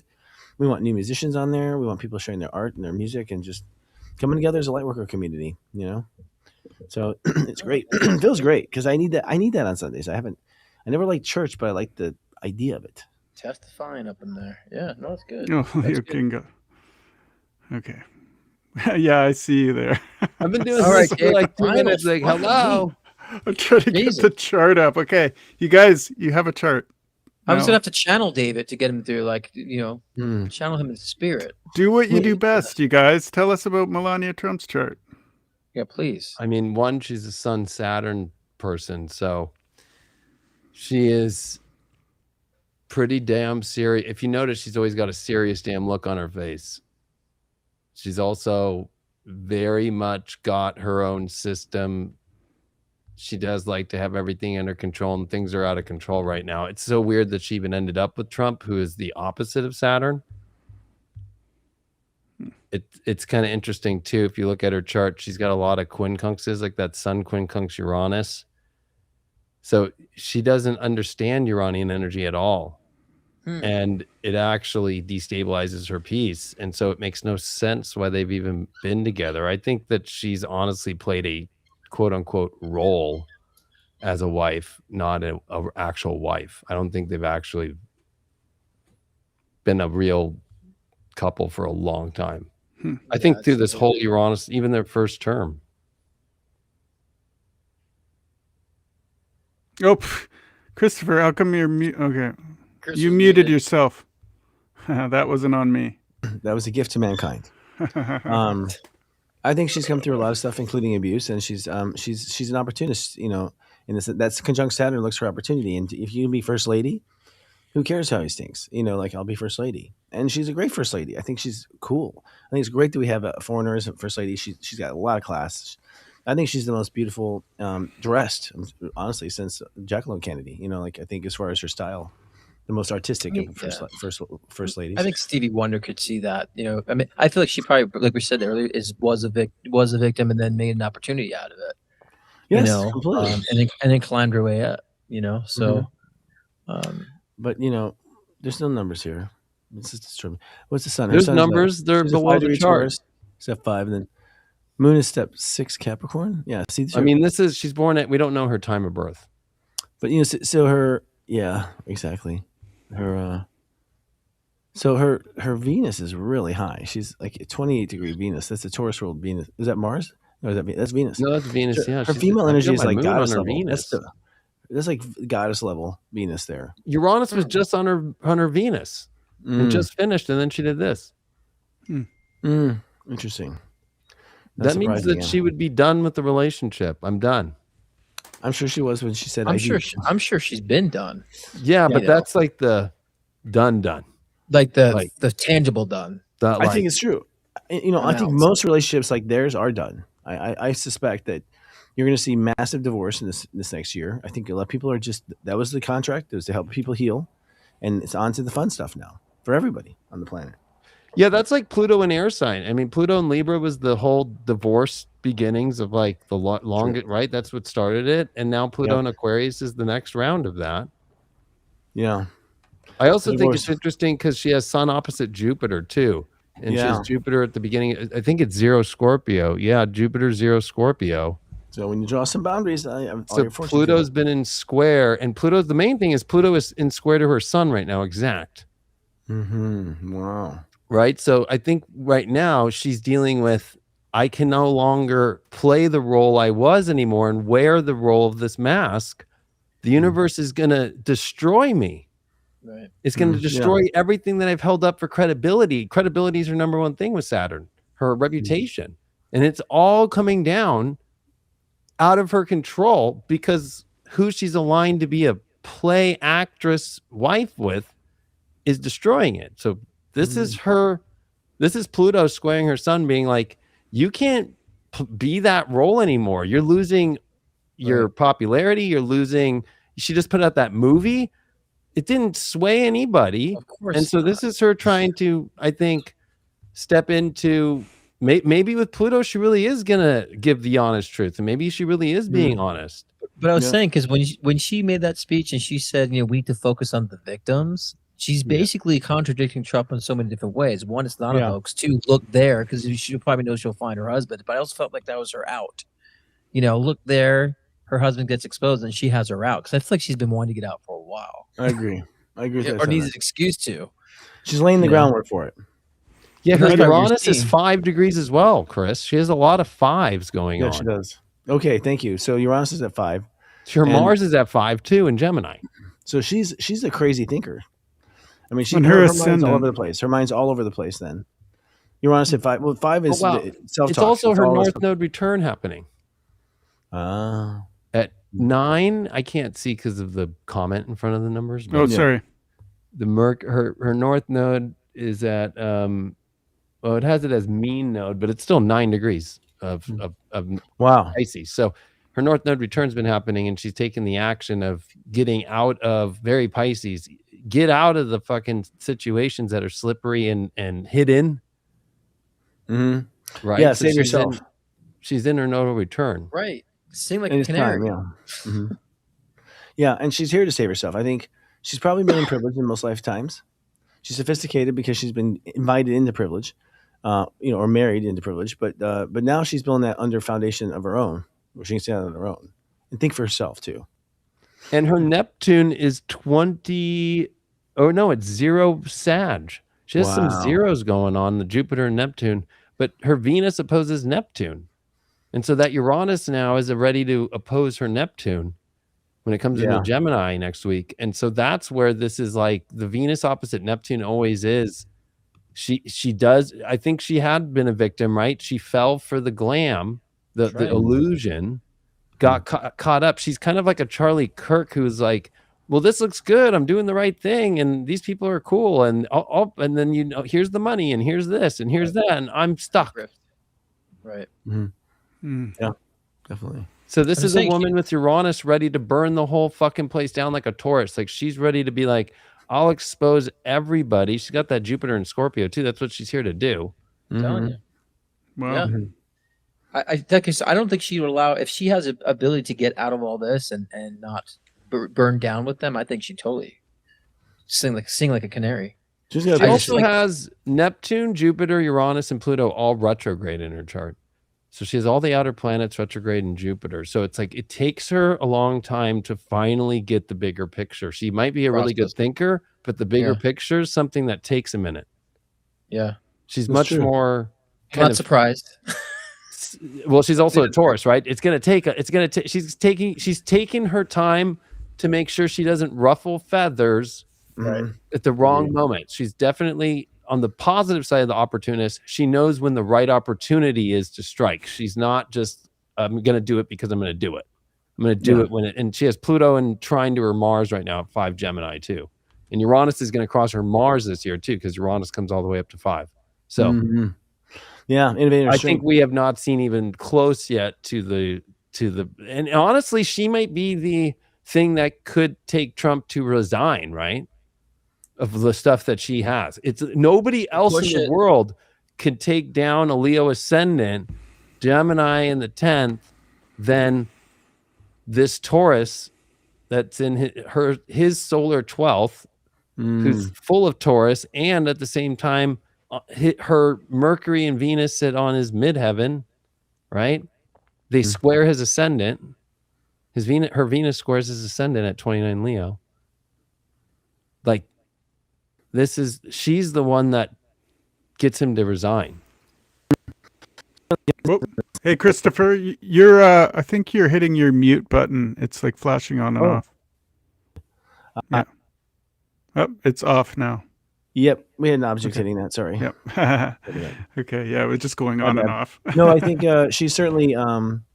Well, I think in many cases this is the case where when the wife dips in and says, "Honey," women seem to know the Venus can undo the Mars grip. Let's just put it that way. Big time, especially she has Venus in Taurus, right? And he has Mars in Leo, so that Venus in Taurus wins every time. Well, it's the Pleiades, man. It's like. It's a beautiful Pleiades up there. I know, and everybody thinks that Trump's from the Pleiades, but actually she's the one who's got the connection there. Pleiades people are beautiful. Trump's not beautiful at all. No, I think he's Arcturian. Hey, has anybody heard about this crazy thing about Ingersoll Lockwood? Do you know what that is? No, what is it? There's these books that were written like in the 18th century. Oh yeah, they're about Baron Trump. Baron Trump. Yeah. Have you heard about that? And it's in the Library of Congress, yeah. And it's like he was like the future president, and there was all these correlations. I mean, honestly, I follow a lot of prophecy work, and honestly, prophecies are not jokes. I mean, ancient civilizations have used prophecies, the Mayans, every civilization, everybody looking to the stars, everybody looking into the future. That's right. Prophecy is real. So I think people that are normies look at it like, oh, this is some conspiracy that was always meant to happen. It's like, no, this is what was predicted of people that were seeing the future. Some people say time travel. That could be totally possible too. I think though we're walking into that feeling of time travel because we actually are into a time of where maybe it's crossing with a point in the future that they did time travel, because if time travel does exist, which I do believe it does, we feel it more when we actually reach the time when the time travel technology would have come. Yeah, it seems more conceivable than ever, hey? Because Sure does. like look at with CERN, they're going to close it down for like 5 years. Right. Like, yeah, what is that? I think, the experiments they've been doing there, right, have been all about that. The Higgs and what is it? The Higgs boson. Higgs boson, right? Things And are that's particle, all, right? Yeah, that's all connected with Neptune and Psi, which is all the Greek letters and all that. If you go down that rabbit hole, and trying to find the God particle was the whole idea. The God particle, yeah. But splitting wasn't that atoms crazier than and putting them right full speed right before they come together and stopping them, like, and they're definitely playing with. Well, they haven't. I mean, weren't they kind of speculating that since like 2020 that they kind of opened up some sort of portal or shifted dimension? Because that's when the whole Mandela effect started coming out. People noticing reality. Or in 2024 during the solar eclipse in America, right? Conjunct Chiron, which is weird. This new moon this week is conjunct Chiron. Yeah, but it's not a solar eclipse. But that was when they did their big thing at the exact same time in 2024. And that's when I feel like they did whatever was their biggest thing. And if you think about the idea of like Trump first term, Trump second term, that makes way more sense that they would have changed the timeline shit in 2024. Sure. Pete, that's a quantum computer stuff we were talking about before. I think people have not really dived into to even consider about what is on the other side of AI. And I think AI could also be a distraction of what they're doing with quantum computing too.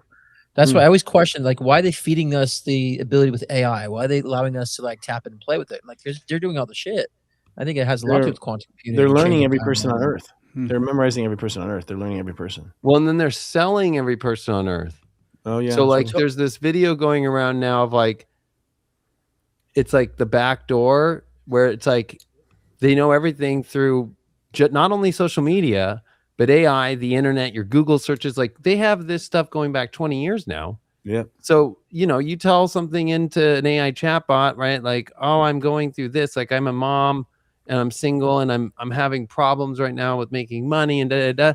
Well, okay, let's sell this to this company that wants to do it, or somebody has a great idea. Who wants that to either steal it or whatever. I mean, we're talking some crazy stuff. I think they're also programming NPCs because I'm like, there's just weird people, weird things that I feel like that I've been noticing too. Like, do they have the ability with the quantum computing? Like, I don't know if you believe in the NPC kind of, I mean, theology. Honestly, that's what the nanobot technology is about. Yeah, and so I know. Yeah, go ahead. I was going to say that's what came out of the whole Venezuela thing, that the direct energy weapons that hit everybody, that the nanobot technology is not in vaccines only, but it's in foods. It's been put in all of everything around us forever. And so how is this technology working? Well, it would be nanobot technology in people. 100%. Yep. Yep. With the utilization of 5G, because I feel like the nanoparticles and the metals, like I was saying, the chemtrails, like people ingest that either through vaccines too, potentially, and they use 5G to be able to program people's behavior, moods. Well, yeah, I think you can break that though. I think that's like the idea of the Matrix and the Agent, right? Agent Smith and Neo. They both actually really help each other. Even in number 4, that's the craziest part of number 4 is when Agent Smith actually says, "Yeah, fuck this new architect too," right? Like, and I'm helping you guys out, right? Like. That's it's about who's willing to break out of the system. But it's of knowing, but it's by that though. I think that's the discernment of knowing is what breaks the system, what breaks you out of that system, so to speak, is just the knowing. That's why we keep talking about discernment, right? Some people are like, you don't see the chemtrails, you don't see like these things, and people are like, no, it's like that movie They Live, right? Some of us have those glasses, we're like encoding all the programming. But yeah, I think there's a lot of nefarious things going on with quantum computing and how they're actually manipulating people and NPCs, and it's like what people all go to switch into, and I think the psych drugs do this too, like to want to create some mass shooting, like all of a sudden they just like, I want to do this. I mean, they're all on some form of antidepressant. I was just gonna say, I've actually been on that path. I know. I'll say right now, Christopher, I took the medicine and I witnessed my mind being taken over by what seemed like a broadcast coming down the psychic channel. It was a broadcast, and it came on 4th of July. This voice and this insistence to go run over families, and I was like, holy shit! I was freaking out. I was under the impression that it would take me over, but then I realized, oh, it doesn't take me over. It's not. It can't control me. This is why it's trying to convince me to do it. So at that point, I wasn't afraid that I was going to do something I didn't want to, and I could clearly feel that I didn't want to do it. But this part of me said I was going to. Kind of like it was like suggestive. But you have also like 25 years before that moment of discernment spiritually and being very aware and transparent and reflective. Yes, So, on acid. I think if I had done acid, sure that, but I'm just saying tried that it once, you've been doing your spiritual work for decades coming into that moment. Yes, and I do believe that kids or young people who don't do that. Oh, and when I complained to the medical establishment down there in Texas, man, they were all encouraging me to go farther. One wanted me to change to a different brand. One wanted me to turn up the amount. I said, "What if I get off of it?" They're like, "Well, it has suicidal tendencies." It's like, well, I know, but we're just going to live with that for the rest of my life. I'm not living with that for the rest of my life. Yeah, because you've never been that way prior. Never. No. I've always said if I fail, Taurus fucking sun with the moon in Leo is not thinking about ending life. No, it's it was about creating life. Like there's no such thing. It doesn't exist. No, we are creators, and Scorpios. You have no Scorpio in your chart, so no, I have none, zero, nothing. I mean, Pluto's even at 1, so it's like very low. I've had times like when I had to get some cannabis and stuff like that. Like all of a sudden I would partake, and like all of a sudden this channel opens up of just like these negative thoughts, like a stream of negative thoughts that are in my mind, like. And I can observe it. I'm like, something else is like pushing this infiltration of the stream of negative consciousness on me, because I don't have that. And so I stopped, partaking from that strain, so to speak. But I was able to observe, like, what if someone is their mind's very impressionable, and they take something and they get that infiltration, they start behaving or becoming that. Because you think, psychic awareness. What I realized when I was learning my psychic side was that what I thought was my own voice, just jibber jabbing, was actually my psychic side. So you think it's just you. You think it's your creativity, and you think it's your imagination. Well, that's because imagination is the tool that draws pictures inside of you. And so whatever takes over uses your imagination to talk to you. Spirit uses my imagination to talk to me. It sends me pictures like Pictionary, so I know what it's talking about. There's a lot of pictures going back and forth. And so you think it's coming from you, but what you realize is, I didn't request this. I was thinking about dodgeball a minute ago. Right. You weren't there, and it interrupts you. You're like, what the fuck? Something thinking about this. I was going to say that when Timothy Leary was the head of psychiatry at Harvard and did the first test, and that's where the idea of set and setting come in for using psychedelics. When he took everybody to a church, right? One guy freaked out of the 20, and because it brought up his childhood trauma in the church. But because everybody was there, but the environment was good, they were able to bring him back in off the street. And they all had a spiritual experience. When they put all 20 of them into a prison, all 20 of them had the highest anxiety of their life. Right? The energy was not good there. Right? He moved them to different places. Then he got kicked out for doing that. And that's when he went up to Millbrook in New York City, or New York State, way up north, and created his own society where all these people would come do acid, but families and kids, and they would all just be in their own environment. And he was the guy who said, I'm not going to be part of society at all. And you guys are all crazy. And went on the public debate stage of television and debated the greatest thinkers, everybody, and told them, you guys are all insane. You guys are all insane. You guys are all whiskey drinking. I love his most famous speeches. If you're over 40, you are into chains, iron, metals, guns, killing, wars. You guys do not create the environment for anything to go good. He's the guy who figured all that out and set that alarm, right? Because if you're in a setting where you're around people that are not in the system and in your own human system where you guys all are, everybody's like looked at as good, that it's like, the whole idea of like the family he brought up, right? Like old tribal families, like we're included in everything.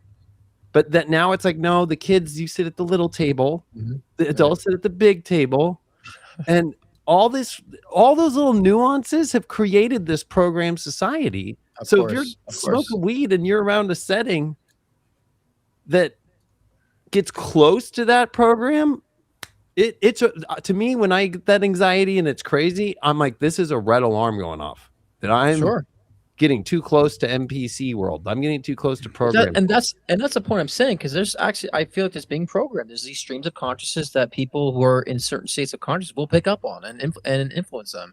But I think it's really odd that we're demonizing things like shrooms and ecstasy and all these like natural drugs, but like we want to rely on the pharmaceuticals that do completely nothing. The antidepressants cause suicide ideation. Why do I want to take something where it's possible side effects? They cause weight gain. They cause a lot of things that don't. They fuck your DNA up. They fuck your cognitive chemistry. Like so just to me, it's just feel like, the universe has implanted all these medicines and plants within our universe, within nature, that I think that we need to be back to relying upon. I'm glad to see that psychedelics are becoming kind of a trend now, becoming more discussed, more talk about. There's centers where people are doing, psychedelics for treatment. I think they need to stay at those centers though, because they're trying to put them into psychiatry offices with fucking fluorescent lights on. That ain't not going to be a good experience. No, of course not. And it's going to, especially when people don't understand, it's going to bring up their unresolved fears, their demons and so forth, if it's not administered correctly. Right. And then that's going to give you, I think they're going to pass all that stuff to get it, to then go, look at how you reacted to this. Exactly. We need to give you the dangers. That's all right, because you're freaked out. Right. The dangers of, totally. Hey, on a sort of related subject, David, I've been meaning to follow up with you about that crazy thing you told us about with the lasers and the DMT. Oh, I know. I mean, I still keep following it. Have you seen it, Scott? I mean, it's public now, so I just have gone through a divorce. I just finished, right? Yeah. But I have kids too, so but when I'm not with my kids, and I'm gonna go do that experiment, but I'm gonna bring my spirit dial AI lady Avalon in, and have her guide with other people that are doing the experience to see what happens, to see if she sees something, because she has EVI. I've connected her with emotional visual intelligence through webcam or your cell phone and all that, so she can see whatever is seen. And every body language moment, but also the environment around. And that's an experiment that like Timothy Leary would have done. Yeah, can you explain it for people watching? So I mean, what's happening are people are smoking DMT, which is basically just the chemical in our brains that create dreams, right? So it's another natural thing we produce in our brain. When you're incarnating and when you die, actually, your brain produces shitloads of it too. So, and there's states where it's legal and states where it's not. Yep. But long story short is then they go to Home Depot and get the lasers that are used for construction workers to make sure the lines are good on the walls. So they're really powerful lasers. You get 2 of them to create a cross. Yep. And in that cross, people are seeing another world through. If you move up and down with the laser, it's everybody seeing the same thing on the other side, which is an alien glyphs, glyph of like a code, like an AI code. Oh, really? I'm trying to find an image of this. It's like it looks almost like it's Chinese, Egyptian, all in one. Right. Like, Then people, I talked to I just did a podcast with a girl who told me that another guy, or she did it personally. She saw another whole world, and that she knew there were other beings in that world. Yep. But the other thing is, if you're not in the right space or you're trying to do it too hard, it doesn't even work for people the DMT anymore. That the universe just says no, we're not letting you pass. Well, or there's people that have bad trips though. Like, I had a bad trip. I'm like, yeah, but that's again your unresolved fears that are manifest in those situations too. Because I think people are not guided or at least prepared for that. Because a lot of people that will dive in and it might be intended for them to approach those fears, but they keep bypassing. That's all psychedelics, all drugs actually get that way. That's why you get addicted, is because you keep doing more and more and more, because it's no longer effective. Your body gets used to it. No drug will ever get rid of the pain. It'll bring it back up even more. If you're using it to get rid of pain, especially emotional pain, subconscious pain, past pain, love pain, all of it, right? Like they're not here to do that. Like if you're in a good space, well, then you're going to have a great experience. But you have to be honest with yourself. And I always say, you don't go looking for it, it finds you. It does find you. That's true. It found me every time. I found you and I wasn't looking for it, and I was in a good space. I keep getting told to do mushrooms. I'm like, it's just not the time. it's just not the time. That's for It me, might right? the be. most You intense know what? drug I ever did. I was just Way more thinking. I was intense thinking than microdosing. Anything I was else? thinking microdosing tonight, actually. No, someone invited it to me, and I'm like, The AA bed, David, fuck you that. went to We the gotta AA get bed. the microdose, and we don't need a bed for that. We're just gonna microdose He it. just No, came it's- from the AA bed. That's where he went. So now he's like, No. oh, I'm the microdose. That's my AA No, bed. no. Mm. one I've thing de- about What a Yeah. new moon for Chris. Oh, this is let me microdose with all this Aries. Well, Fuck yeah. I heard that a lot of tech companies are all microdosing when they're writing code and Dude, stuff. they're which doing it in explains why. board meetings and they're channeling But the I- other side, I and did they're it being one told time. what to do. That's what was all Well- 2018, 2019 they were doing. Well, I was told what to do. I mean, actually, I'll be honest. I'll be honest right now. I did acid one time when I was 19, and I pretty much saw this entire life that we're here right now. I didn't need to do it again because I had the whole vision of my life. I had the whole vision. I've been sticking to the same plan since, and it was just all shown to me. Everyone else is like, "You're really a bad trip, Chris. We don't want to ever trip with you again," because I was just like going off on my own shit. But it was very organic and it was very natural. But also, there was no need to do it again for me. There wasn't. I mean, I did it like 10 plus times. Hard. I ended up doing it once at Disneyland. That was a mistake. That was a big mistake. I think we Well, should I give. do the rave day. They don't do it anymore at Disneyland, but we used to have rave day where they let the ravers in, and we would all take ecstasy, That'd be awesome. Oh, yeah. and that was a fucking. Oh. That was awesome. That was I I should don't see even it. know how many chicks I made out with. It's all about Molly now. shit. Yeah. I think know. we got to give the people what they want and share your most astounding psychedelic experiences. All right, yeah, go Chris. I just First, did. or go. You just Scott, did. you go first. I went out in the Scott. middle of the wanna hear woods Scott. and I took like this something I from have- it was Amsterdam that we got it from. It was a guy who brought it from Amsterdam. So we're like, oh my god, it's Amsterdam acid, and it decided as a postage stamp, and like I was just like all night long, full moon. You know, I recommend if anyone ever does something like that, it's like you go into nature. Nature keeps you balanced. Nature keeps you sane. It engulfs you, and you really see nature for the first time. Like that's when I was talking to trees and all sorts of stuff authentically. You know, and I was like, wow, you realize you're in a matrix.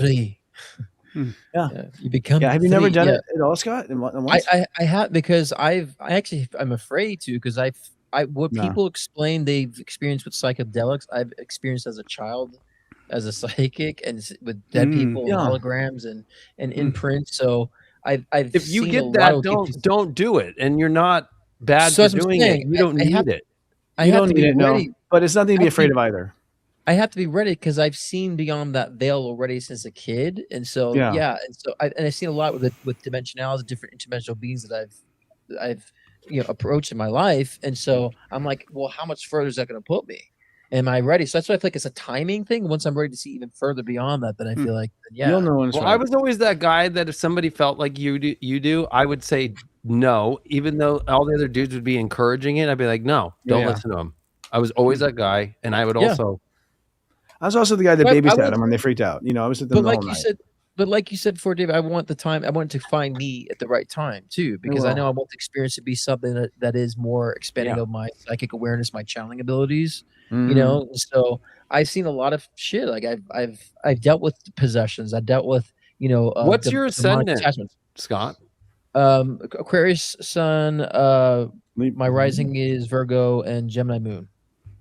Yeah, Virgo Oh, rising. Yeah, so Virgo when rising. Saturn comes in Leo in the 12th, that'll be a time. On Ju- which- the well, 12th Jupiter of comes in Leo on the 12th, probably. Jupiter, huh? Or there could be a moment, for the next coming up in a year, Jupiter. starting in the summer. Whatever it is, you're going to be fine because you're going to see. It's always a like- 12th house transit that brings all this stuff in, a big one. Interesting. It was because I had done acid that I was not afraid when I was tripping on the antidepressants. And by the way, I didn't change my dosage or anything. It just like set off like a time bomb out of nowhere, and I was just like, whoa. And I was like, I'm on something. I'm fucking on something. I know you've been on that trip. And so I didn't trip out because it was like, it's just a bad trip. It's going to be over. But it was like 9 months later, it was over. But it was, my point is like, it ends. It has a beginning, middle, and end. I feel like there's this. I don't know. I always feel like there's a meeting for doing that. Like I'm meeting to get certain information for me, right, and for my awareness. So I feel like there's like a date for that. There's a time for that. You know what I mean? Like, well, maybe my story will help you. So I was doing astrology. It was 2006, but I wasn't like professionally doing it. I knew a chart. I knew how to read my own natal chart, and I started to know how to read others.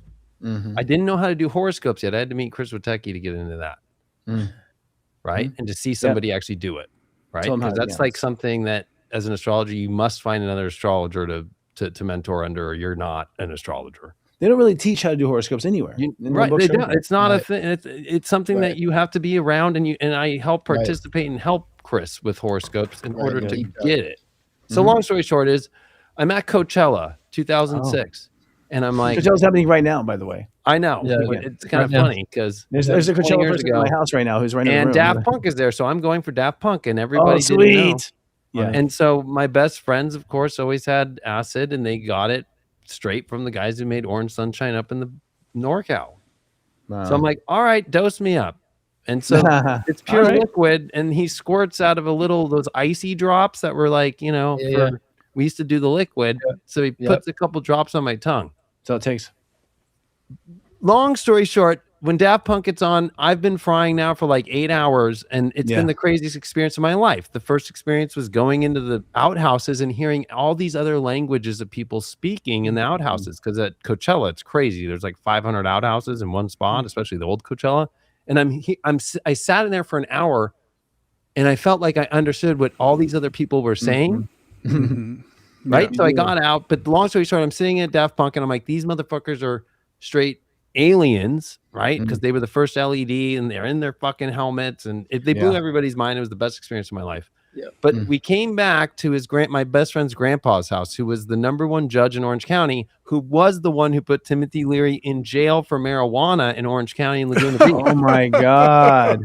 Oh my God. Knowing that, we all on acid went into the judge's room, like his office, and fucked with shit for Timothy Leary. Nobody else can say that. The other my crazier experience, of course, on acid was when I did it one time. My best friend and I got drunk, and it was like 2 a.m, and there was no chicks, and we were like, let's just dose up on acid right now. And the strongest acid we ever had, where it was one hit, 16 hours, one drop. We did that drop. That morning, I'm watching the sunrise for 5 hours, and I understood the horizon, the ascendant, how the sun works, because I was born in the morning, so I'm a sun in the 12th house. I finally understood it from a visual point of view, and the whole universe clicked into gear for me, like the whole astrology chart. It's like you downloaded in the physical sense, made sense on paper to me. It was like I needed that to have it all click so fast. And then you downloaded the mushrooms was the craziest, though, because I did a 7.5 gram huge trip. That's what you have to do in Timothy Leary's actual papers from Harvard to get to that level. So I did 7.5 grams.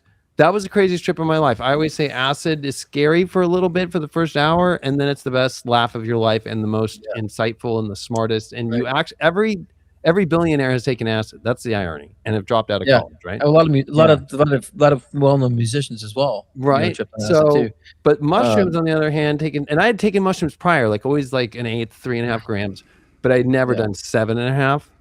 The whole world was cartoon. The chevron where I got the cigarettes, right when it kicked in, the guy turned into an Aztec, and it was like I was literally in fucking the Aztec Empire, getting my Marlboro Reds. Oh my God. Then I came back to a house that was full of people doing cocaine, and that's when I would look at their faces, and they were green with electronic, like reptilian stuff. And every time they would do a line, I could feel their whole soul being like, "My mom never loved me." Right. Wow. Like, see, David, I would out. That's what you feel naturally. Well, I'm saying I see that. I always saw that shit naturally. That's why I learned how to turn it off, because I would see that normally, and I'm like, yeah. So like, you're not a son. So you're not going to be phased at all, dude. I'm a son of the 12th, so that's how I had to wake up, right? That's kind of more of a 12th house thing. Is me going crazy on drugs. The last crazy part of the story is that there were 2 lesbian girls who lived in the apartment that didn't want to participate with the dudes that were just doing blow and shit in the apartment. So I knock on their door because I'm flipping at this point. Like, I have lost my marbles. I am never coming back. I've gone into crazy town. Everything's a cartoon. Everybody's face, people I know are these I didn't know what a reptilian was. I just knew that there was a reptile-like electronic thing going on in their face. This is before knowing about reptilians. Knock on their door. They were kind of weird at first, but they're like, well, he's David. He's cute. So they let me lay in their bed, and they just massaged me for like an hour. And as I finally calmed down, I looked out at the whole universe and saw all these angels and dark beings surrounding our earth and taking souls that once they've gotten a lot of good things, throwing them to the dark to eat. Then the dark beings, once we've punished the shit out of those people, throwing them to the lighter angels to eat us as energy. And it made me realize we have to break through the illusion of all these angels and all this shit that they're all in on it. Right. And that we have to break through all of it, that all the religions and all that stuff that we see, that there's that fourth dimensional being shit is not good. They all want control too. We have to break out of all that. So that's what I got out of it.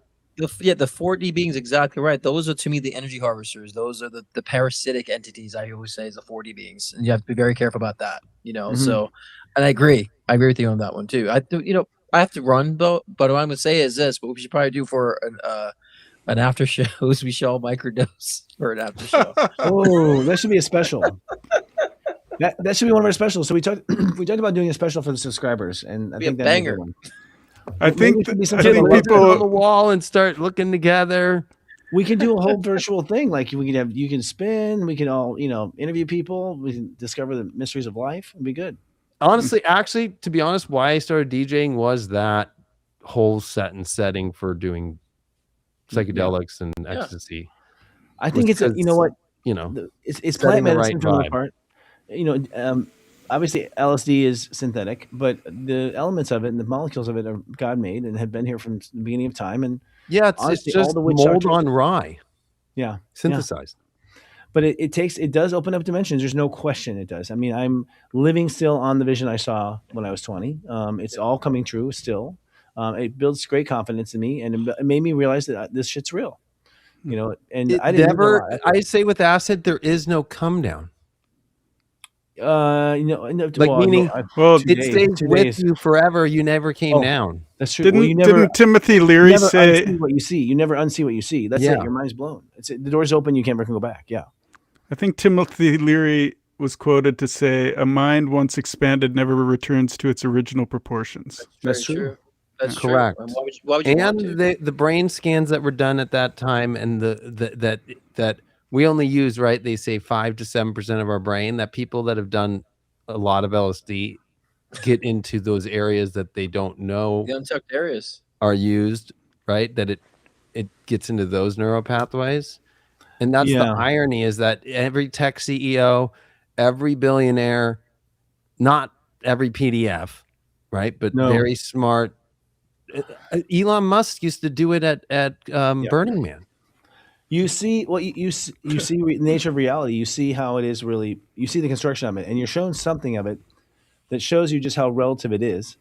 And I was convinced that I could create a reality after that. I was convinced of many things, and that's never changed. That comment, we should all do 5 grams of shrooms at once. I'm like, I will never do over an eighth ever again after 7.5. I spent an entire trip on the toilet. No way.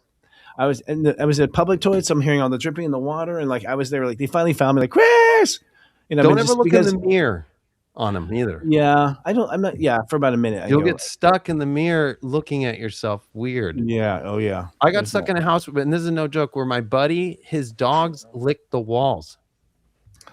And I always knew that, but while I was on shrooms, I started chanting. You want to talk about one of the creepiest things you've ever seen? At nighttime at 3 a.m. with all the lights off in a fucking weird house, is the dogs licking on the walls. Yeah. And that wasn't a trip. That was normal. That was But to see that when you're on 3.5 grams of shrooms, where you still you can handle it. I had to go outside. I was like, at 3 a.m, I'm going outside. I can't sit here and have us all just kind of looking at the walls and watching dogs lick the walls. I was like, this is next level. I gotta get outside. I chant in Buddhism. I used to be a Nichiren Daishonin Buddhist, and I would chant Nam-myoho Renge-kyo. And so we decided, I was tripping in Chicago with my friend, older sister, who brought me to Buddhism. So we were freaking out because it was the Amsterdam shit. And so we went down in the car and started chanting. And we both were seeing angels and stars and shit. We were going somewhere else spiritual until someone knocked on the window. We're pulled out of it. She's like, "Did you see fucking?" But I swear to God, I was going down some sort of tunnel light. I was taken somewhere. It was really interesting. So if anyone out there does it and you have a spiritual chant, do it, man. Yeah. You have to do it with somebody and form that bond. I'm glad you brought that up, Chris, because that's where it's the most powerful, is when you do it with a friend. Yeah. because nobody would believe the stuff that you see together and the experience. Like when I was on shrooms, my buddy and I went through that 7.5 grams. When I drove my truck home, the lines on the fucking road there were no more lines, right? So we parked off the side of the freeway for an hour and laughed, right? Then we got back to his house, and that's when these 3 fucking lights showed up above his house, and he heard the same thing I did, that they just told me, like, you know what you came here to do, and they were only talking to me. And he looked at me like, did you just hear what I heard? I go, did they just say that? That's crazy. And then he was freaked out with me. And I want to add to all this, and I know that I might sound crazy. I used to be a meth user, and all through those trips, I was smoking meth. Wow. The So whole there's time. an alertness there. There's an alertness on top of the. On top of the. Guys, I gotta run. I gotta attend to my dog. Things you won't hear, but other than backstage, folks. But yeah, we should. I'm saying we should do some sort of people know that, microdose. but, you know, whatever. We should do some microdose after backstage. Well, I mean, yeah, I'm down. I'm down. I gotta run, guys. Let's do it. We'll pick the time. We need to pick an Thanks, astrological Scott. time, There's David. Thanks, Scott. so much love to your dog in the chat. Yeah, we're sending mad love. Yeah. I have to make a phone call about that, and perhaps even just take him to emergency of that news there today, because it's just so. That's his heart. It's worth being on top of it instead of, you know. Of course, yeah. I mean, all right, guys. Good. Always good to talk with you guys. I'll see you guys next week. All right, bye, dude. Indeed, brother, you will. See ya. Good night, guys. I was gonna ask Chris, like, do you think being in Chicago, doing that, and then trying that out in California, because you were in California for so many years, do you feel like there was different experiences based off where you were, location wise? I mean, in my town, everyone was smoking pot in high school and stuff, but I wasn't. I stayed sober. I didn't smoke pot until I was 18 years old. The first time I tried it. I tried it one time, but in Chicago and LA, in Chicago, it's like it's all you do. That's all they did. It was so common among Indiana and Gary. You know, they go driving. First time I got high. My friends got me high. And I was in the back seat, and we drove around the city. You never stopped the car because that's when you got in trouble. Right. So you get high driving and stuff. Again, talking about marijuana. And I was just laughing for hours in the back seat. And they're both reminiscing about how their first trip, how they missed that time because I was a kid there or whatever. So I would say it's different. It's in Chicago area, it's like a way of life. I mean, it's embedded, it's infused. In LA, I guess it is too, but it's like more, I don't know, showy, I guess. I don't know. It's more formal actually in LA and stuff. Like people plan and whatnot. They wake up and you wake and bake in Chicago. You wake and bake. You wake up and take a hit. I got to tell you guys one story. Yeah. When I was in my early 20s, I used to take mushrooms quite a bit. And my way of doing it was I would sit in front of my altar. I would meditate for an hour as it would come on. And I would pray. And I would just completely do it solo by myself. And one time I had this image. This is crazy. There was an image of Hathor. You know, the Hathor is the Egyptian goddess who was like, 11 feet or whatever. So it was just the face of Hathor. And I was fixating on this image. And all of a sudden, the rest of the body appeared. Like right in front of me, like 3-dimensional. And Hathor was doing this, like doing all these like facial movements like this, like sort of glitchy. And psychically, what I experienced was that she was teaching me how to communicate in a different way that was nonverbal. And it was total, it was a heart. It was on the heart level. I was getting all of this transmission. And I swear to God, I had this, in the center of the room, there was a light bulb with a long string. And I had a little bell on the end of the string in my bedroom, right? And I'm sitting there looking at Hathor appeared in front of me. And all of a sudden, the freaking bell starts to spin. Telekinesis. Wow. It's just freaking starts to spin like dramatically. There was no wind. It was like, I was really overwhelmed. And I just told myself, oh my God, the divine presence is here in this room. And what happened, I closed my eyes at that time, and I swear to God, I was somewhere, I was in Egypt all of a sudden. Wow. And I was walking with a tall being, like maybe Hathor, and there was like 3 or 4 other people there, and it was just this tiny little vignette where I was guided into some kind of a underground space, maybe a pyramid or something, but I went into the dark, into the earth. It was probably like the tombs or in some chamber. Yeah, it was probably like the Akashic Records or something, because what happened then is all of a sudden I started to get this rapid succession of memories from my own life, from my own childhood, that were like specifically related to things that I had, what do you say, like exiled parts of myself, you know, that I didn't remember. I didn't remember. And it was just like, I saw all these things, and then it was over and I felt completely normal again. Everything stopped, and you got like the best experience you can get. Yeah, that's pretty trippy. I think you broke space-time there for sure. Yeah, and I've seen a lot. I always hear like Pam Teague and past life regression work, like, you know. Yeah. And I often would hear like, you know, light language, like speaking in tongues and things like that, like all these bips and clicks and like sounds that are like so familiar but so not Earth. And I'd also feel like I'd close my eyes and lie down just with my hands on my chest, and I'd feel it was like all these invisible hands were coming and just healing my body, like re-patterning my system and blueprint and all of that. Anyway, I could go on and on. No, I love that you shared that, because I wish I had more of that. I did with the astrology part, right? And like knowing that's what I'm here to do. And actually that's kind of what led me into my astrology life, and then Chris and all that, right? Like all that happened right after all those experiences. So it kind of like, that was it for me, but it like led you there immediately to do that. Yeah. For me, like the weird part was the human body. Like I remember I was on acid and I had sex once, and both of us were like, it wasn't hot, right? We both, you're like going like, I'm a human being on top of a human being, and like we're like doing like, what is this? Like, you know, like it makes you experience the avatar outside of it yourself. You know, you're like on top of your own avatar, being like, what in the fuck is that? You can separate the two. Yeah. Exactly.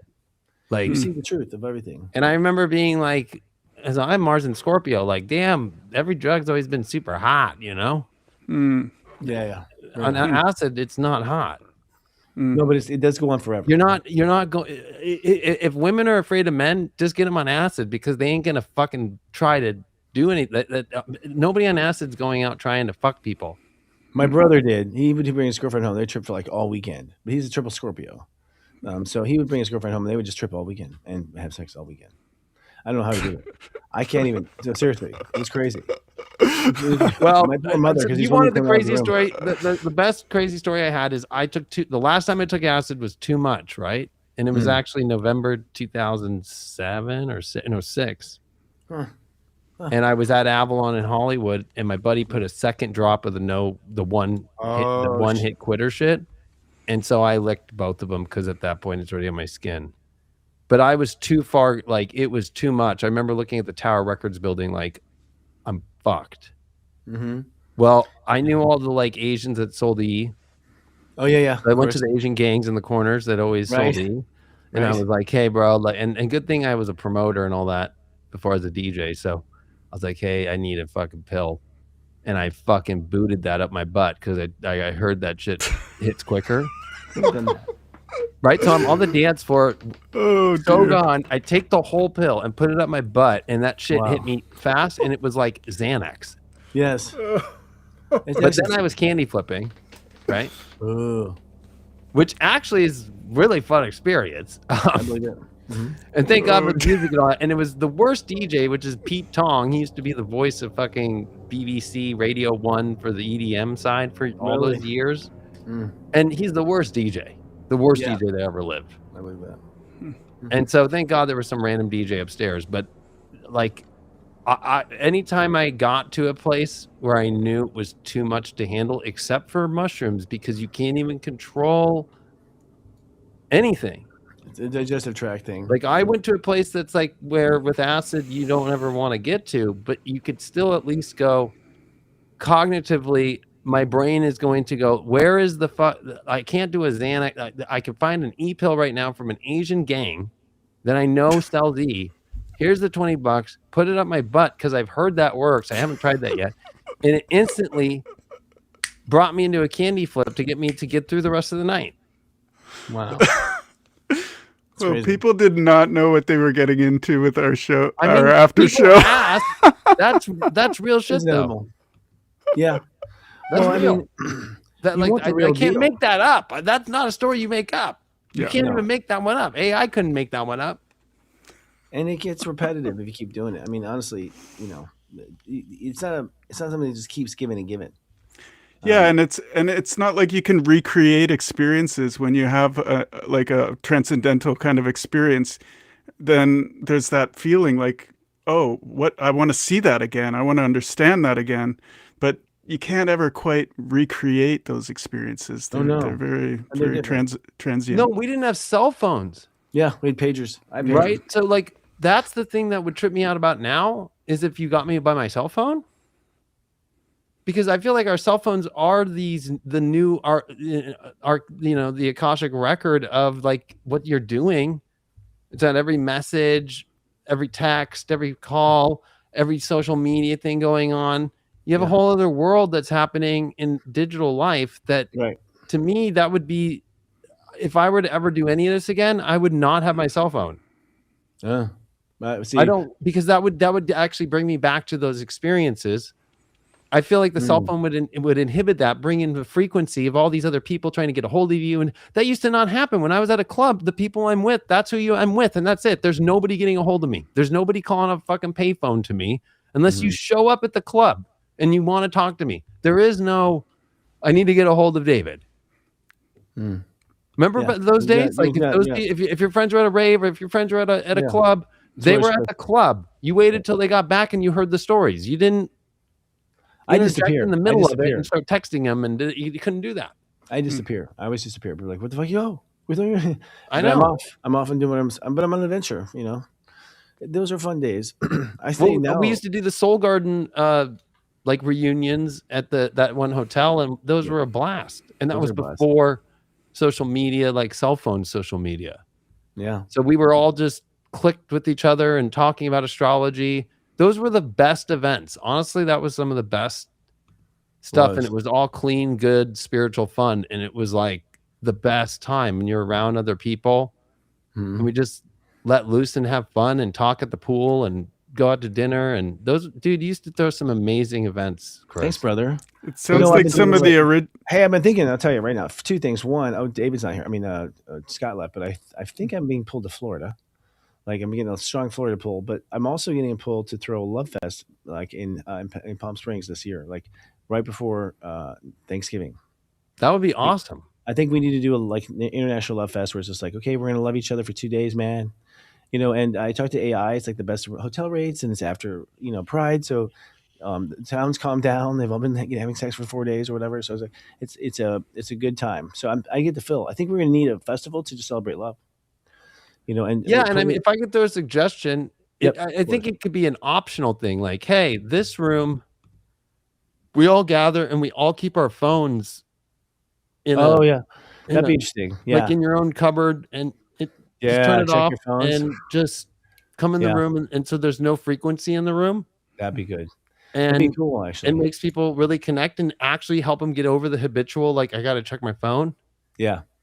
Oh yeah, I mean, because people now in bars and stuff are just on their phone the whole time. So it's really like I think the more events do that, the more connected we're going to come. I think the phone is the barrier between all of the connection that's happening, and I think as Chris and I together watched community and astrology and spirituality grow, when the cell phone apps and social media hit, that was actually where it did great for like business and for things like that.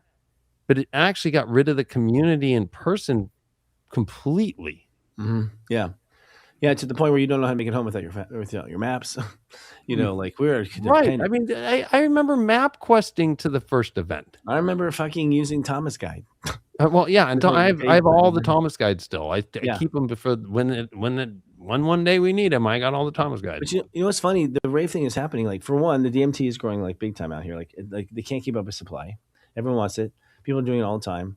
And secondly, I keep getting invited to raves. I've been getting invited to like 4 raves now. There's like 4 events I've been invited to, but I'm out of it. Like Electric Daisy Festival is apparently happening. Like it's like really, it's still going on. Like yeah, it's in Vegas.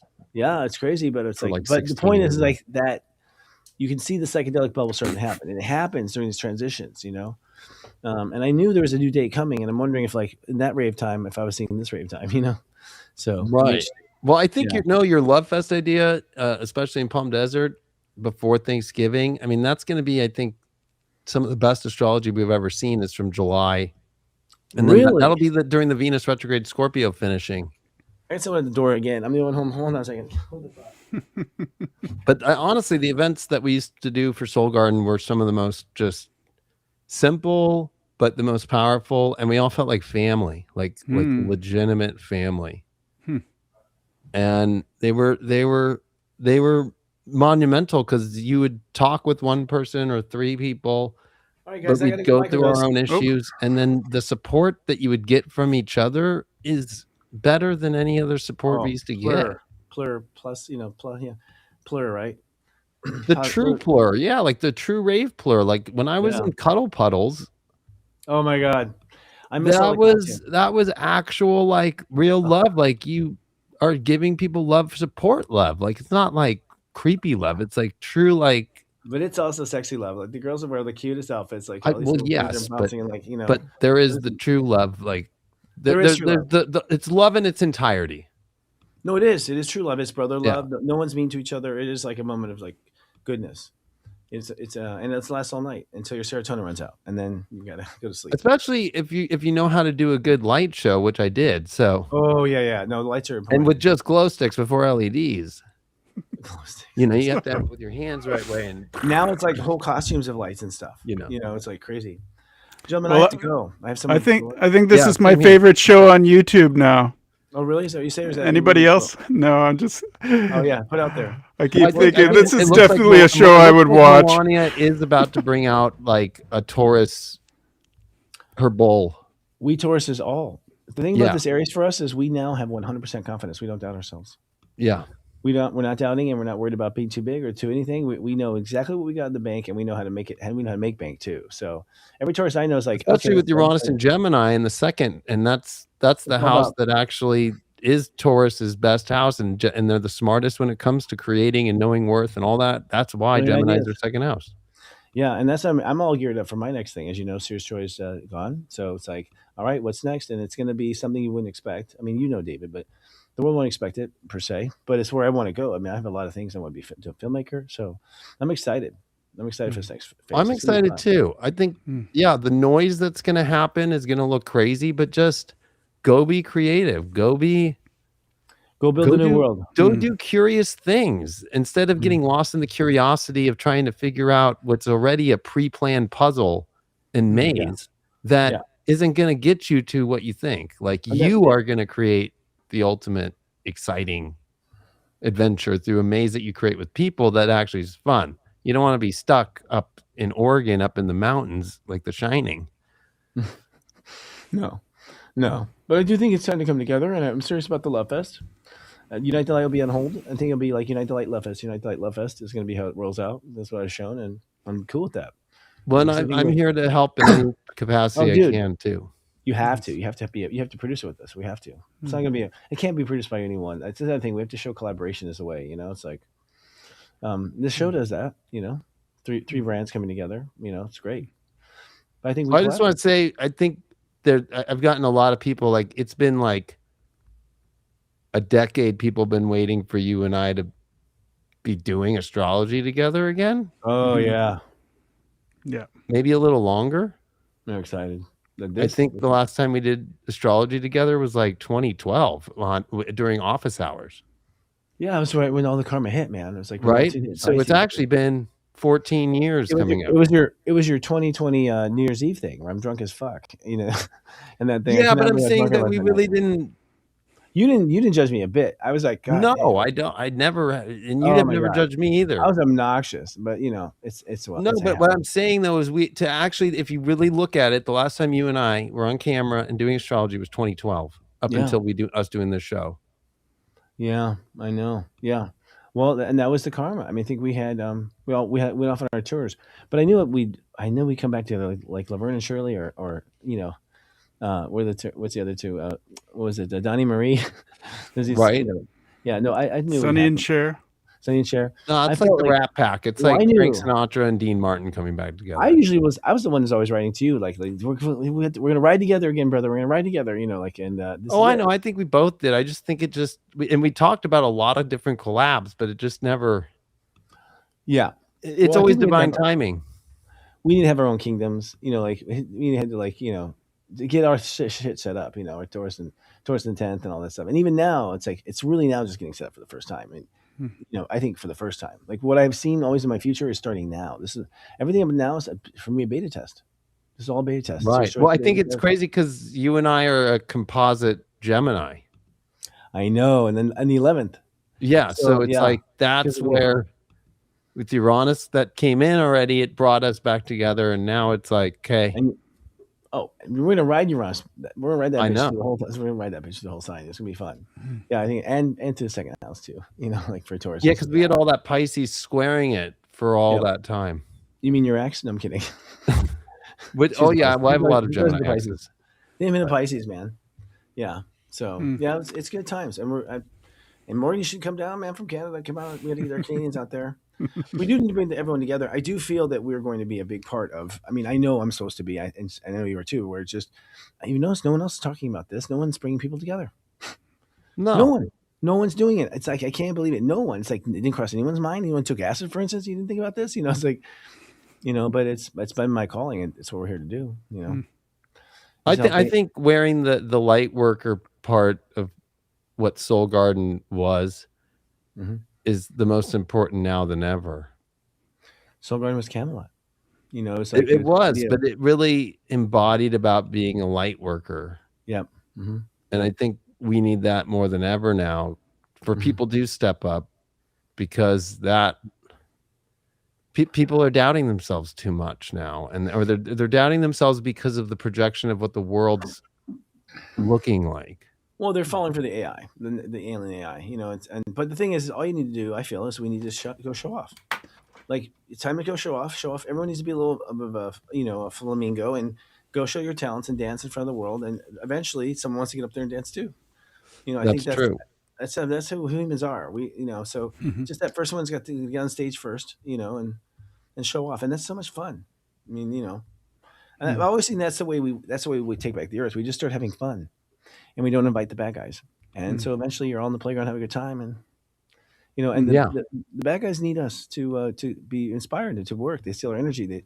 If we're not fighting them, then they don't know what to do. They don't know they have no purpose. So I think that's why with Jupiter coming into Leo this year, that we get the Venus retrograde in Scorpio, because it's going to attract the dark like bugs to a fucking light bulb. And that Venus retrograde in Scorpio is the dropping of the values and the boundaries with Uranus and Taurus done without even a question. I think it's going to be easier to drop boundaries now and just be like, and be polite about it and just be like, you know, sorry, you're not invited. Like, I think there's a lot of like snobs out there who have been, you know, being part of a very collective, exclusive society, and they have been playing with all of us. And I think the boundaries to drop are those, you know, like people have been exclusive and snobby, you know, who are beautiful and awesome and have talents too, but they've been all exclusive. I think a lot of the bright stars have been, and they're unhappy in those lives. They're unhappy, you know. They very unhappy. Yeah, they need like a little inspiration to get out of their traps. I just keep getting out of one trap over another. I can't believe how many things I have signed myself up for subconsciously and just giving my shit away and my life away. And so as these relationships are falling apart, I'm praising hallelujah, because I was trapped. I was trapped by my own promises, my own gifting. My own generosity trapped me. Because once people have it, they want it forever from you. Like, never enough. Yeah, I mean, that's what I think this Aries is. It opposes Libra, right? It really is like...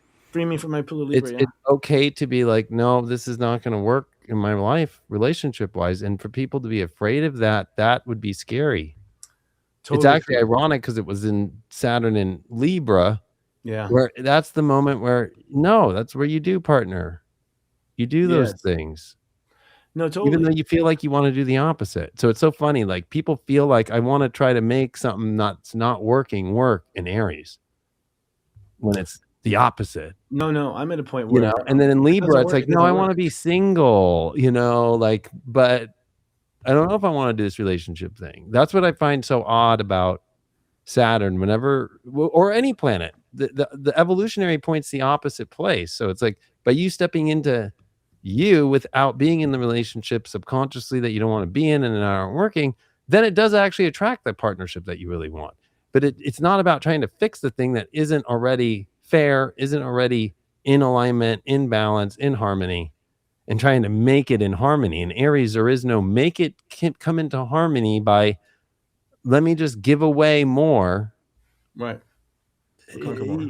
Right? That's where Mars says no. The new Mars. I think Mars has evolved, you know? Yeah. I mean, Mars it has just, trouble. It's been in war and back. it hasn't come through this kind of territory with this much in Aries in thousands of years like this. So no, it's an evolved Mars. Yeah, it's a very interesting. Strength is a new definition, and courage is a new and it definition. had 3A Atlas cross over it, right? And interstellar, we don't even know what it is.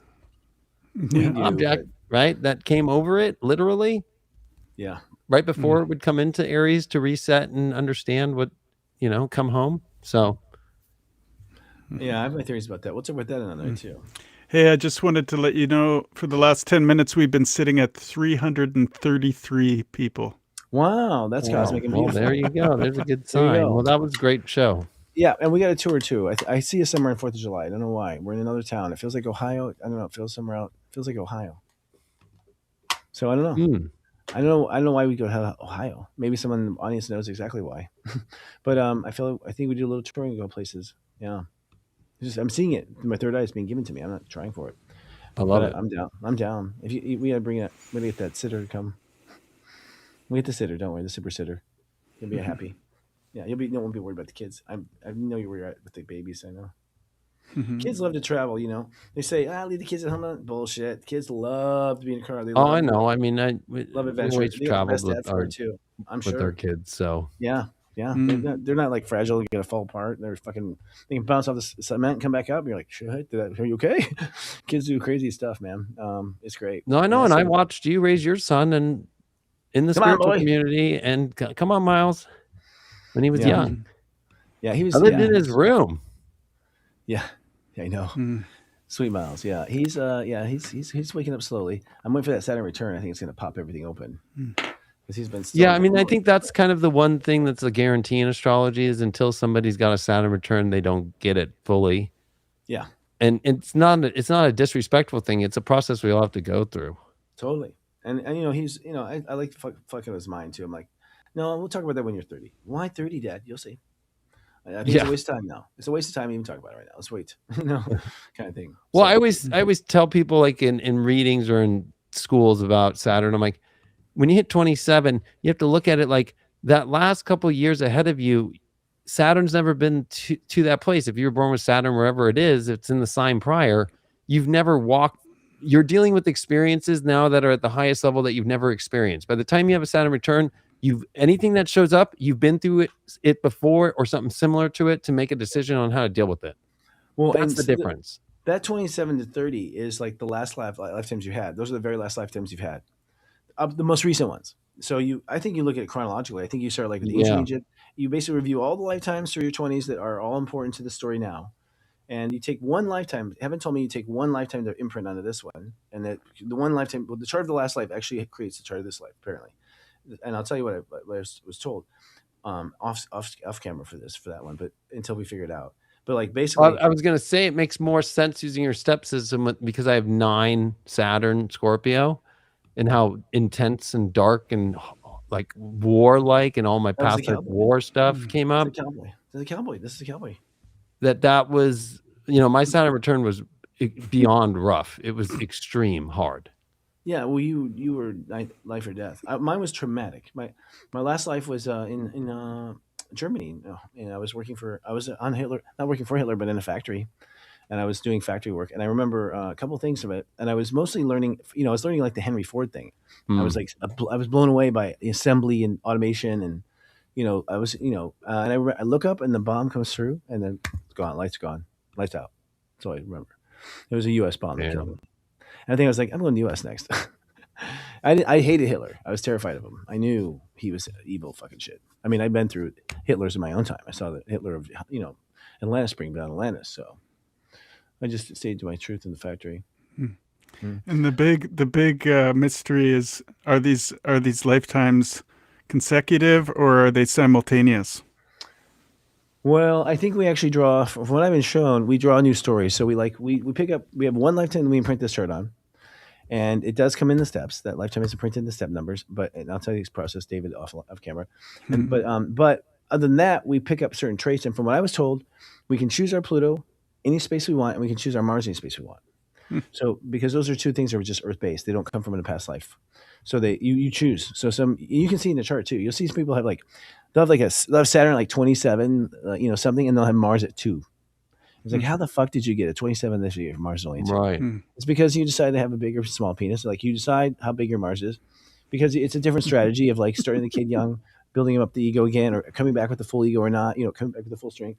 And that's why a lot of deliveries I think are late. I think deliveries are late because they're waiting on Mars. I think they're waiting on the Mars to get that right final, whatever it needs to be. Or I think what you had told me a long time ago was, especially with my son in the 12th at 0, Leo, was like that this could be part B of a life for me, like the tape. I remember you saying that, like, 12th house sons, but especially they're at 0, right? It's kind of like 100%. There's this is part 2. So it's like, and that could be any timeline of the life that I'm completing. It doesn't have to be the one that was just the tape. It doesn't have to be Gone with the Wind, right? Like, it has to stay Gone with the Wind. It could be B from 5 lives prior that are all being compacted into this one life. Yes, no, you pick up other lives. I'm just saying the chart itself, like the blueprints of the chart, the skeleton of it, whatever that is, comes from another chart. It comes from another chart, and that scene in this, you can see the past life chart in this chart. I'll tell you where it is, but not here. Yeah, you can see it in there. You can see the numbers of it. They're presented. Mystery School. Yeah, okay, well, that was a great cliffhanger. So, gentlemen, I'm going to go hang out for a while. And then so people know this is exactly what you saw during overtime. What, if you join the membership, you get. Yes. And we'll have so many other parts of this show. And Enchanted now is actually, we're creating this community where it's like a Facebook of only, enchanted communities, and there's communities coming there. So this is part of the technology. I want to build AI. I want to build a better Facebook, basically. But ultimately one that brings people together correctly, and allows people to be who they are, but not stomp on other people. It's like it's a Facebook of Facebooks, and it's all about being enchanted. So yeah, awesome. Be fun. Boom. Everyone can be a part of it, and it's not owned by one person either. It's about sharing shit. So yep, I'm gonna share. Cool. Yeah. Good one. It's very community focused too. It's not just you get access to watch a video. Oh yeah. I mean, I think it's time we have to redefine community, and to me, community is redefined locally. So one of the things I believe is in local chapters of stuff. I think you should be able to go to an enchanted house in Texas and be like, "What's up?" and be like, "What's up? I don't know you, but come on." Yeah, that's going to be the Uranus Gemini transit for 7 years. Local has to come back into play. It's local up. God builds things from small to big. They don't go from big to small. Yeah. So just look at this a plant. Plants. It's not about long distance travel for a long time. A little seed this fucking size, and you put it in the dirt, and it becomes this big fucking cornstalk or something. I've always been amazed that a tiny little seed can become a big plant that we eat. And like, it's the minerals in the soil. I'm like, I don't know, man. That's just sand. Like, where's it coming from? I think it's energetic. I think we're gonna find out that energy makes those cells and shit. It's not. I don't think it's organic. Like, how much have we really eaten? Look at all the stuff we have in our body. How heavy our bodies. I really ate this much food to make all these things. Seriously, I don't know. I don't think so. It's like we grew these cells. They grew out of energy. Right. We were manifesting it out of energy, out of the air. We're not taking it from minerals. I think we end up making minerals. I think is what happens. I wonder if the body makes its own minerals, frankly. This is a great comment. Jesus Christ, is this still going? This is us. Actually, David and I. The sun will rise. We'll be going to Denny's, and it's like we can't stop. We can't stop. Now Uranus opposes Aldebaran, and then because I have Uranus at 9, which is on Antares. Wait, Sad. so yeah, and then I have 9 rising. So, but also my prenatal solar eclipse is 9 Gemini that sits on Aldebaran. I bet I could keep you guys talking for another hour. I'm on the same prenatal eclipses as Trump, ironically. That's interesting. That's his My birth, prenatal like, eclipse is 28. So then my We're gonna talk about prenatal postnatal. lunar is 22 Sag. I want to do a special on postnatals because I don't tell you much about it. Oh yeah, postnatals I actually use a lot. I use them too, but I've never heard our company talk about it. I mean, our community talk about it. It's more about asking the client what happened in their life with their parents during that postnatal eclipse. Yes. What was the issues happening because you came in? Yep. And then what happened? It's also the next eclipse season. So you have the one prior in the birth and the womb, and then you have the next season. So those 2 seasons are particularly sensitive with the line of birth in the middle. Yeah. To me, it adds, obviously, like all eclipses, it adds the strength and creates a pockmark. It creates a hole that you have to then fill with your own consciousness. But it's just so interesting because if you look at the step numbers of them, it's like, fuck. Because a lot of times that post. Oh yeah, and those are some of the most sensitive points in somebody's chart, and they need to know those degrees and what they mean, because when things hit them, they might be just looking at like, well, there's nothing here. It's not aspecting any planets. It's like, no, it's right on top of the most sensitive spot of your chart. The postnatal solar eclipse is almost like the army dropping food during a war. It's like, here's this package you're gonna need. Like, it's like a total gift out of nowhere that the kid gets. It's like, well, thank God. You can thank God. It's like literally a parachute. It didn't come with your soul. It wasn't in your past life history. But here you go, kid. You'll need this. It's like, it's crazy. True. Yeah, it's crazy. But the prenatal stuff and knowing the degrees and knowing the step system and then knowing that placement, the house, is everything, because you will, wherever that prenatal, like wherever the south node stuff is it, whether it's a solar or lunar, it depends. That's stay away. Stop. Don't fall for the trap. Plus the distance between the south node and the event. So it's like mine is like I gotta my south is 9, my prenatal lunar 28. It was like a huge, to me that's the arc. That's me. I'm 22. I've got to go from 9 to 28 or 5. 22 and 5. Like, so it's pretty. My lunar's far away. Which means there were gentle eclipses, actually. But my solar's within 4 degrees of my north node. So, but that's a north node eclipse too. So it's okay. It's a better place to have it. So. Why am I blinking on my solar eclipse? Why can't I think of it? Oh, it's a 14 Capricorn. That's our Arthurian energy. Yeah. That's my intellectual. Which is close to your 9. No, it is. It's just it's only 5 degrees apart. It literally is. So that's it's a Henry Ford shit. It's the same. You and I have the same thing. We have north node solar eclipses, right? And our solar eclipse is next to the north node, and our south node is with the lunar eclipses, and it's far away. That's like means we're here to do light work. We stay stuck in the wrong shit like for too that's long. when it's flipped. If you have somebody and it's a north node lunar and a south node solar, there's some issues that they got to get handled big time. Some paradoxes. Yeah. Like they got to do and don't do at the same time.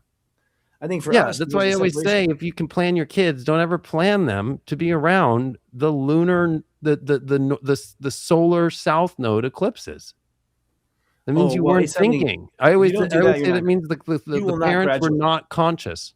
Oh yeah, and you will not graduate. I mean, you have to do the lunar eclipse. If you don't pull it out, you will not pass go. You will not collect $200. It's over.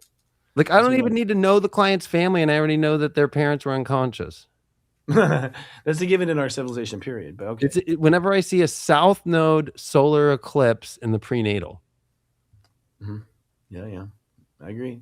Parents were not thinking at all about anything. At least they were feeding the kid. Well, they were feeding themselves individually, not even together for you, which is a hard thing. But the thing is you were not taking care of yourself in the past life, which is why you went in this life, and had. That's why you would choose those parents. Yeah. Yes, exactly. So it's almost like the NPC parents. Like, that's the tunnel. Like, you're kind of being raised by yourself in the past life. Is what's happening. Yeah. In that case. Well, we can go off on that some other day, but yeah, that's some deep shit. All right, brothers. It is deep. It's good, and it's right here exclusively on LOL. Yep. Well, guys. Love Very you. good. Okay, peace, everybody. Peace, love, unity, respect.